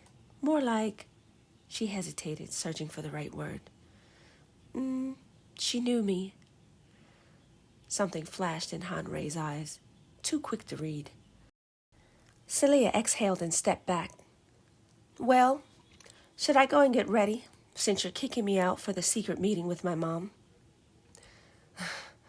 Hanrei snapped back from her thoughts into her usual smile. Yes. Go. Get ready. And look pretty." Seleah rolled her eyes and started back up the stairs, closing the door behind her. Hanrei waited until she was gone, then she lifted the locket to the light. Her voice dropped to a whisper. "She came without being called." A slow, knowing smile spread across her face. Not relief, but confirmation. Minjae's mother had answered, freely, willingly, eagerly. She was already participating. The binding was happening on its own. And that was all the confirmation she needed. Forward now, she said to herself. Forward. Binjae arrived at the shop just as Seleah cleared the landing upstairs to change. He barely paused. His body was already in motion towards the stairwell, like instinct had taken over. Before he could take the first step, Hanrei reached out and wrapped her hand around his wrist. Firm, purposeful. "Not yet," she said. He stopped immediately, startled. She gave a subtle nod toward the door. "Come, walk with me," she said. They stepped outside. The morning air was cool and quiet around them. They walked a few paces before Hanrei spoke, her eyes fixed forward. What were you going to say to me earlier? Minjae hesitated, the same hesitation he had on the phone. He rubbed the back of his neck, exhaling slowly. Nothing really. I was just worried, he said. Hanrei's eyes barely flicked toward him, but she was listening. She's been getting... It's hard to explain, really. He searched for the word. Hanrei stayed silent. She's usually calm, but lately she's erratic, obsessive, almost... I don't know. She's been repeating herself, getting lost in her thoughts, like she's slipping. His voice tightened. I don't know. It's just not like her. Hanrei inhaled through her nose. Then she stopped walking. As time draws closer for Thomas, this is difficult to say, but she faced him fully now. Seleah will begin to die as well. Minjae's entire body stilled, a shock so deep it didn't even reach his face right away. What are you talking about? Hanrei's voice softened, but her words didn't. She cannot stay in this time without Thomas. She is connected to him. He's her anchor. If he dies before the completed spell, for her to return, she will be pulled out of this world violently, or worse, torn apart by the transfer. A breath escaped Minjae, barely a sound, but full of fear. She needs an anchor. But before he could speak, she lifted her hand. And before you offer, yes, I asked her already. Her mouth tightened. She refused. And when Seleah digs in, she digs in. Minjae swallowed hard, throat tight. Can you do it without her knowing, he said. Hanrei looked up surprised, almost a little offended. Minjae, the thing about magic, good magic that is, real magic, it is very important that the participant be willing. They must take part on their own accord. He nodded slowly, understanding the weight of it.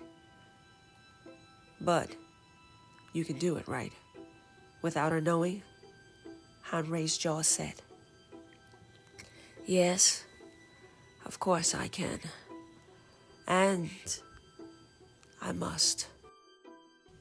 She reached into her robe and pulled out the small, delicate chain, the heart-shaped locket, the same one she'd given Seleah earlier. She placed it into Minjae's hand. Wear this, she said, and never take it off. He looked down at it, confused but reverent. This locket, it holds her magical essence. During the binding ceremony later, all you need to do is be touching her skin at the moment the ritual seals. Minjae froze. Touching her skin, he said. Yes, a hand, an arm, anything, but contact must be made. She studied him carefully. And you must mouth the words I repeat to Thomas and Rosalie, exactly. Follow Thomas's lead. If we're lucky, it will give us some time. Minjae closed his fist around the locket, breathing in sharply. Hanrei's voice sharpened, softer than he ever heard it before. Minjae, Seleah is in grave danger. She stepped closer, and I don't know if she truly understands or if she simply just doesn't care anymore. His throat tightened. But if anyone can save her, it's you. Her gaze held his, unwavering, ancient, honest. Do you understand? Minjae's voice came out low but steady. Yes. Yes, I do. He slipped the locket over his head, The metal brushed his chest, warm as his skin. He tucked it beneath his shirt, and for the first time in his life, he felt the weight of destiny hanging against his heart.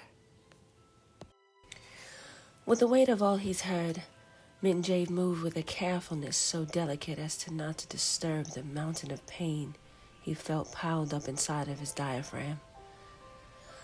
But with the view of the Han River at that moment, it was breathtaking, real, grounding. Minjae led Seleah through a quiet stretch of the Han River Park. Not the crowded park areas, but the hidden paths people passed by without noticing. Tall reeds swayed in the breeze, brushing gently against one another. Sunlight shimmered across the water in soft ripples. A small stone bridge arched overhead, half covered with wild ivy. It was beautiful, almost unreal. Seleah paused, taking it all in. "You brought me here?" Minjae didn't answer right away. He was looking at her, really looking. Even his touch was different today, steadier, lingering. Whenever she shifted, he reached for her hand. Whenever she paused, he moved closer. He walked a half a step behind her, as if guarding her from even the wind itself. When she stepped onto the bridge, he rested a hand gently at her waist, subtle but protective. Seleah felt the warmth rising in her cheeks. "You're awfully quiet," she said. "What's wrong?" He exhaled softly, eyes drifting toward the water. When he finally spoke, it was in Korean, slower, deeper, like he needed precision. He began. 너 때문에 내 삶이 너무 달라졌어. "Because of you, my life has become so different," he said. Seleah blinked, caught off guard by the emotion in his voice. He continued, still in Korean, voice trembling, just enough to reveal the truth. 네가 오는 바람에 숨 쉬는 게 달라졌어. "I don't know if I can go back to the life I had without you." Then, switching back to English, she noticed how he clung to the safety of his native tongue when the moment seemed to touch a part of him he held sacred. She also noticed the pity he took when he switched back to English, as if he wanted to make sure she understood the moment. Then he continued. "Before you came, I was empty. I woke up, worked, ate, slept, every day the same. No joy, no meaning." Seleah's breath caught. Minjae turned to her fully, leaning one hand against the railing beside her, their faces only inches apart. His voice dropped lower, deeper. "Minjae, what are you trying to say?" He inhaled shakily, and in Korean. 너 없던 삶으로 다시 돌아갈 수 있을지 모르겠어. Since you arrived, even breathing. Every step, all of it feels different. The intensity in his eyes made his chest tighten. Then, he began to open up the deepest parts of himself. She stood still as she took it all in. Minjae looked out over the river, gathering his courage. "I never told you about my father. Not the part that mattered." Seleah's heart softened. "When he died, I cried even when my mother wasn't looking. I cried every night." Then his tone changed again. She began to study his pattern intensely, how he switched to Korean when his feelings became too big. She wondered if he knew he was doing it. She listened intently, even watching how he breathed when he touched the softest parts of himself. She instantly felt flattered that he would share something so beautiful with her. He continued. 어린 나는 세상에서 제일 외로웠어. "As a child, I was the loneliest boy in the world," he said. He swallowed, continuing. "The only comfort I had was when I slept." He looked at her carefully. "I used to dream of a girl." Seleah's breath froze. "My princess." He laughed softly, almost embarrassed. She was reckless, clumsy. I always had to keep her out of danger. But she was the most beautiful thing to me. Exciting, warm. His voice softened to something heartbreaking. Then, in Korean, 그 꿈이 내가 사랑받는 유일한 곳이었어. those dreams were the only place I felt loved, he said. Seleah's eyes glossed with tears. When you came here, now I see Korea differently. The same streets I used to walk my whole life looked new. He turned toward her, eyes glistening. 너 때문에 매일이 경이로워. Because of you, every day feels like a miracle. Seleah couldn't speak, her throat locked, her heart pounded into her ribs. Minjae reached for her hand, his thumb brushing slowly across her palm, and then he intertwined his fingers into hers. Seleah, please. He stepped closer until they were nearly chest to chest. Stay with me. Even if it's short, even if it's just for these days. Let me enjoy every moment I get with you. He kissed the back of her hand, slow, reverent, then pressed her hand against his chest, over his heart. Seleah breaks, truth finally spilling out of her. Minjae, I don't want you to be hurt. I don't want you to carry the heartbreak because of me. Her voice cracked. When I cast that spell, I knew that there was a chance I wouldn't be able to save him. She swallowed hard. I know that I have to cast it the day before he disappears. But every day I stay here, every day I feel like it's like I belong in a family. Her breath trembled. Like the one you had with your parents. I feel selfish. I want to be selfish. Her voice shook violently. I can't bring myself to cast it. It makes me feel like I'm planning to lose him. Like I'm choosing failure before I even try. Minjae's eyes widened, understanding her completely. She continued, almost closer to a whisper this time. Magic is belief. That's really the basis of how it works. Full and holy. And if I can believe I can save him, I should be able to, right? She looks up at him. But he knew it wasn't a question. Minjae slowly lifted her chin. Then, in the softest Korean he ever spoke, 알겠어, 셀라.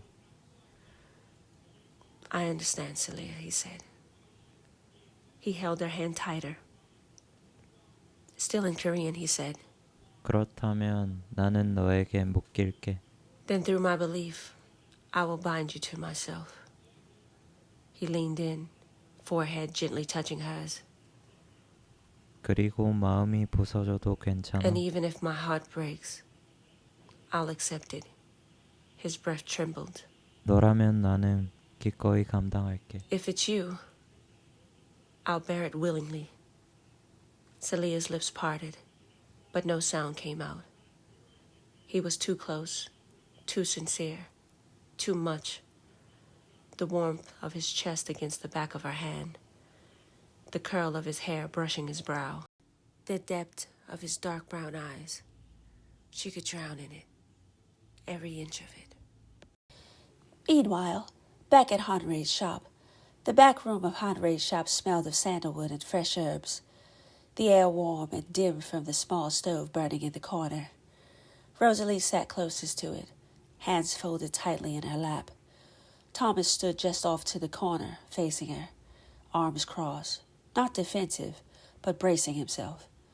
Hanrei slid the wooden door shut with a soft click and turned toward them, her expression earnest and alive with purpose. I needed to see both of you. There have been some developments. Thomas tensed immediately. Is it Seleah? Is she all right? He said. Hanrei lifted a calming hand. She's safe for now. But this isn't about Seleah. This is about Minjae and his mother. Rosalie exchanged a look with Thomas, uncertain. Hanrei began pacing slowly, small steps, her mind racing far ahead of her body. She began, I thought we would need weeks to prepare. I thought she would resist the calling. But last night, she paused, breath catching with awe. She didn't have to call to Minjae's mother, she told me, because Minjae's mother was already there. Rosalie's eyes widened. So what does that mean? Rosalie said. Hanrei leaned forward, lowering her voice. It means she's willing to give her blessing, willing to bind herself to the child she left behind, willing to help save your daughter. Thomas slowly sat down, absorbing the weight of it. I gave Minjae my blessing today, he said. He deserved to know how I felt about him. Hanrei nodded, deeply pleased. Good. That's what we needed. Thomas frowned. But how do we get a verbal blessing from someone who's been dead for years? Hanrei smiled softly, not mocking, but filled with old knowledge. A body is only one way to speak, Thomas. A blessing does not need vocal cords. A blessing needs intent, presence, willingness. She placed her hand over her heart. Your daughter is one of the few who can perceive that kind of communication. She called to Minjae's mother, and the spirit answered before she could even finish the call. Rosalie's hand flew to her mouth, overwhelmed. So, this means we could really do it? Rosalie said. Yes. She exhaled with relief. Everything is pointing to yes. The ceremony for the two of you is set, the renewal, the binding. Once we perform it, your love, your bond, everything you've built together. Her voice softened. It will anchor itself more deeply than ever. Thomas' shoulders finally relaxed, the first real sign of relief he's felt in days. Hanrei reached beneath her robe and pulled out the small velvet pouch. The lockets. Now for the rest. She turned to Thomas first. Minjae is wearing the locket we gave Seleah. Now you must wear the locket I gave Minjae. Thomas took it, a plain gold pendant warm in his palm. Don't ever take it off. Not until this is finished. Thomas nodded solemnly, slipping it over his head. Hanrei turned to Rosalie and pulled out another item, an older, slightly worn locket with gentle curves around the edges. Rosalie recognized the energy immediately. This is... Hanrei nodded. Yes. This is the locket Minjae's mother gave to him when he was a little boy. Rosalie pressed her hand against her chest, touched. You must wear it now. Rosalie lifted her hair and slipped a chain around her neck. Hanrei stepped back, studying both of them. Now, we're set. Silence filled the room, thick, expectant. I must say this, Hanrei began. Performing a secondary binding spell without Seleah's permission is risky. Magic without permission is unreliable, but it's our only hope for her safety. Hopefully, it will buy us the time we need to figure out how to facilitate the last steps of the plan. But if there was ever a moment fate leaned in our favor, it's now. She exhaled, shoulders relaxing for the first time. If his mother in spirit is already present, if she's watching us, willing, offering her energy, then this just might be enough to keep Seleah alive long enough for the time spell. She looked at both her parents, with quiet, fierce conviction. Henri stepped back and took a look at both Thomas and Rosalie, the lockets in place, and the air shifting with quiet magic, her voice lowered, solemn, and full of purpose. Our goal now isn't to send Seleah back. Honestly, I don't think that was ever my goal. I think you know that. She shook her head. Honestly, that would kill her. She drew in a slow breath. We're anchoring her here in 1995 so she can live a happy life filled with love, the love her heart has always cried for. Thomas and Rosalie stared at her, hope mixing with fear. Henri continued, now with the fierceness that came from decades of study. If this works, she will remain in this time safely. But it's difficult. But I know that she will not be dragged back. She will not die in the transfer, and we can keep her here if she so chooses it. Now, but in order to remain here permanently and for things to reset and adjust in the future according to the past events change, well, that's another story entirely. She must complete the process of surrendering to Minjae on her own. That I absolutely cannot fabricate. The list is quite extensive for what we must do, but in order to get the time love spell to work, we've got to work quickly and efficiently. Step 1 is already completed with Thomas's blessing. Step 2 is Minjae's mother's blessing. Step 3 is them saying, I love you, and beating it, of course. And then the hard part begins as Seleah accepts her locket from Minjae. It all has to be done at a certain time, and a certain binding herbs must be present, which I nearly have all of them. The hardest one to obtain is the time herb. It must be picked at a specific time and a specific way, and in a specific place at the 4 corners of Korea, north, south, east, and west, of where the lockets were activated, which will be during the binding ceremony. But let's not get ahead of ourselves. Let's just focus on the task at hand, binding your love, so that you two can be together again in these forms. And more importantly, it won't take 100 years after your death, Rosalie, for you to meet again. Rosalie's hand trembled over the locket. Henri gave another small nod. And yes, with enough strength and energy, enough connection, we can keep Seleah with Minjae safely. Thomas closed his eyes in relief. Henri clasped her hands together as the air shifted around them. We will get your daughter out of danger, she said. Her voice grew steadier. We will give her the time she needs. A pause, soft, determined. And then we will help her stay here, where her heart is already. Later that evening, the house was full for the first time in days. Laughter moved through the rooms like warm air. Plates clinked. Rosalie fussed over the rice.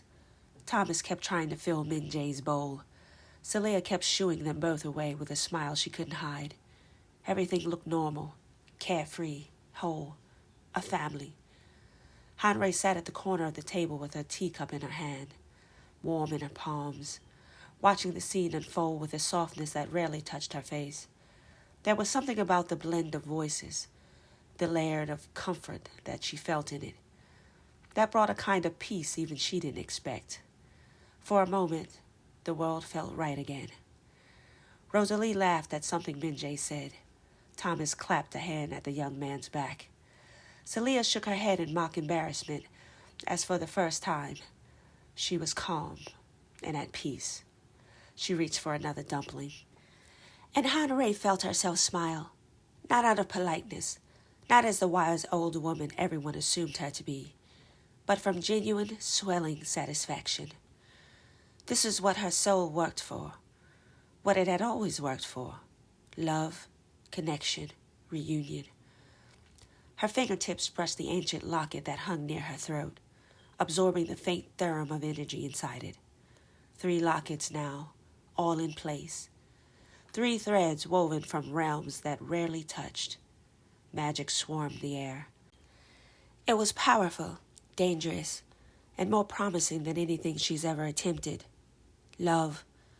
Love so strong that it can be bound together with time travel. Amazing, she thought to herself. She had to be honest with herself. She's never done anything like this before. Not near to the type of complexity that she was dealing with. Time travel. A realm few have ever crossed. It flattered her that she was even a part of something so sacred. Hanrei lifted her gaze, watching Seleah and Minjae exchange an unspoken look. Shy, warm, terrified, hopeful. Right there in front of her eyes, a connection centuries older than both of them had settled into place like a star returning to its orbit. A gentle breath left her. She had spent decades, lifetimes, binding twin flames. Sometimes she succeeded. Sometimes she failed. Sometimes the world was too cold, too tired, too distracted to let love grow. Love had thinned on the earth.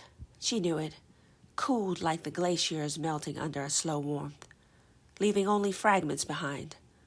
She had watched humanity dim, as well as her own essence fade, her purpose fading as the constant hum of their greed, their fear, their loneliness had taken more shape.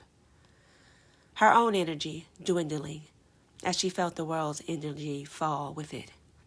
But here at this rare moment, she felt rare heat. Here was a bond still capable of glowing. Hanrei felt something she hadn't felt in years. Stamina. A small renewal inside her. Like for the first time, an old spark being relit. Her eyes drifted to her corner cabinet, locked tight, where she kept her private collection. Lockets gathered over decades, each containing a memory of love once tended, once awakened. She would need them. One day soon, she would break them open, draw their energy back into her bones, and shed her aged body like an old coat. And when that day came, she would meet her true love again. Not as the woman she is now, frail, tired, fading, but in the form he remembered, the one he had held, the one she had lost too soon. That thought filled her chest with a quiet, aching joy. This binding, Seleah, Minjae, Rosalie, Thomas, and a mother reaching across the veil. It was a major step, one of the biggest she had ever taken. And now, as she watched the family she was about to protect share dinner like it was nothing more than a pleasant evening, Hanrei knew, tonight, she would change her fate and theirs forever.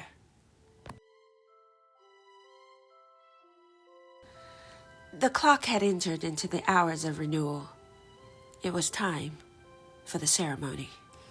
The candles flickered calmly, casting a soft gold light over Rosalie and Thomas as they stood hand in hand at the center of the garden. Hanrei's voice moved like a warm current through the air, steady, confident, ancient. Seleah watched from the edge of the flowered circle, her pulse quick and steady. Minjae stood beside her, close enough that their sleeves brushed when either of them breathed too deeply. He didn't look at the candles. He didn't look at the herbs burning in the bowls. He kept looking at her. Something about the moment, the vows, the devotion, the quiet love radiating from her parents, stirred something deep in him. His eyes shined in the soft light, a well of emotion rising too fast for him to blink away. Seleah felt the heat of his gaze before she met it. When she finally turned her head, their eyes locked, and Minjae's breath hitched, not because of the ceremony, but because of her. The softness in her face, the longing she tried to hide, the light reflecting off her skin. His heart squeezed painfully, and then a sudden warmth pressed against his chest. The locket beneath his shirt heated like a small ember awakening. Minjae startled quietly, a breath escaping through his parted lips. Seleah noticed. Before fear or confusion could rise in him, he reached out, almost instinctively, and took her hand.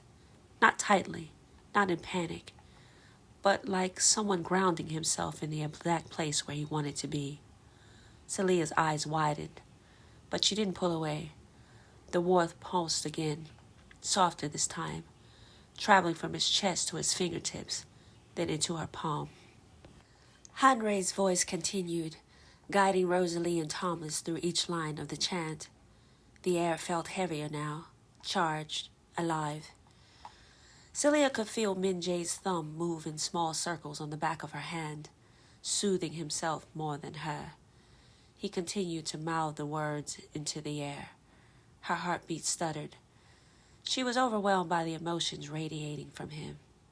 Hanrei raised her hand for the final line. Our line will continue with passion and love. Thomas and Rosalie echoed the words in unison. Minjae turned fully towards Seleah, eyes trembling with something close to devotion, really. He mouthed the words, slowly, carefully, with meaning. Seleah's breath caught in her throat. For one suspended moment, everything inside her broke loose. The fear, the longing, the gratitude, the ache of knowing he cared for her more deeply than she ever let herself believe. Her lips parted on their own.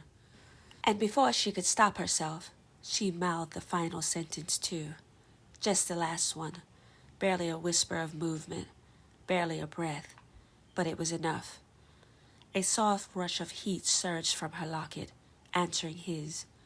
Minjae exhaled shakily. His grip tightened just a little, as if he felt it too. Across the room, Hanrei lifted her head. Her eyes widened, not from fear, but with awe. Something had clicked, something subtle, something rare. A small bond, unplanned, unspoken, born purely of the heart.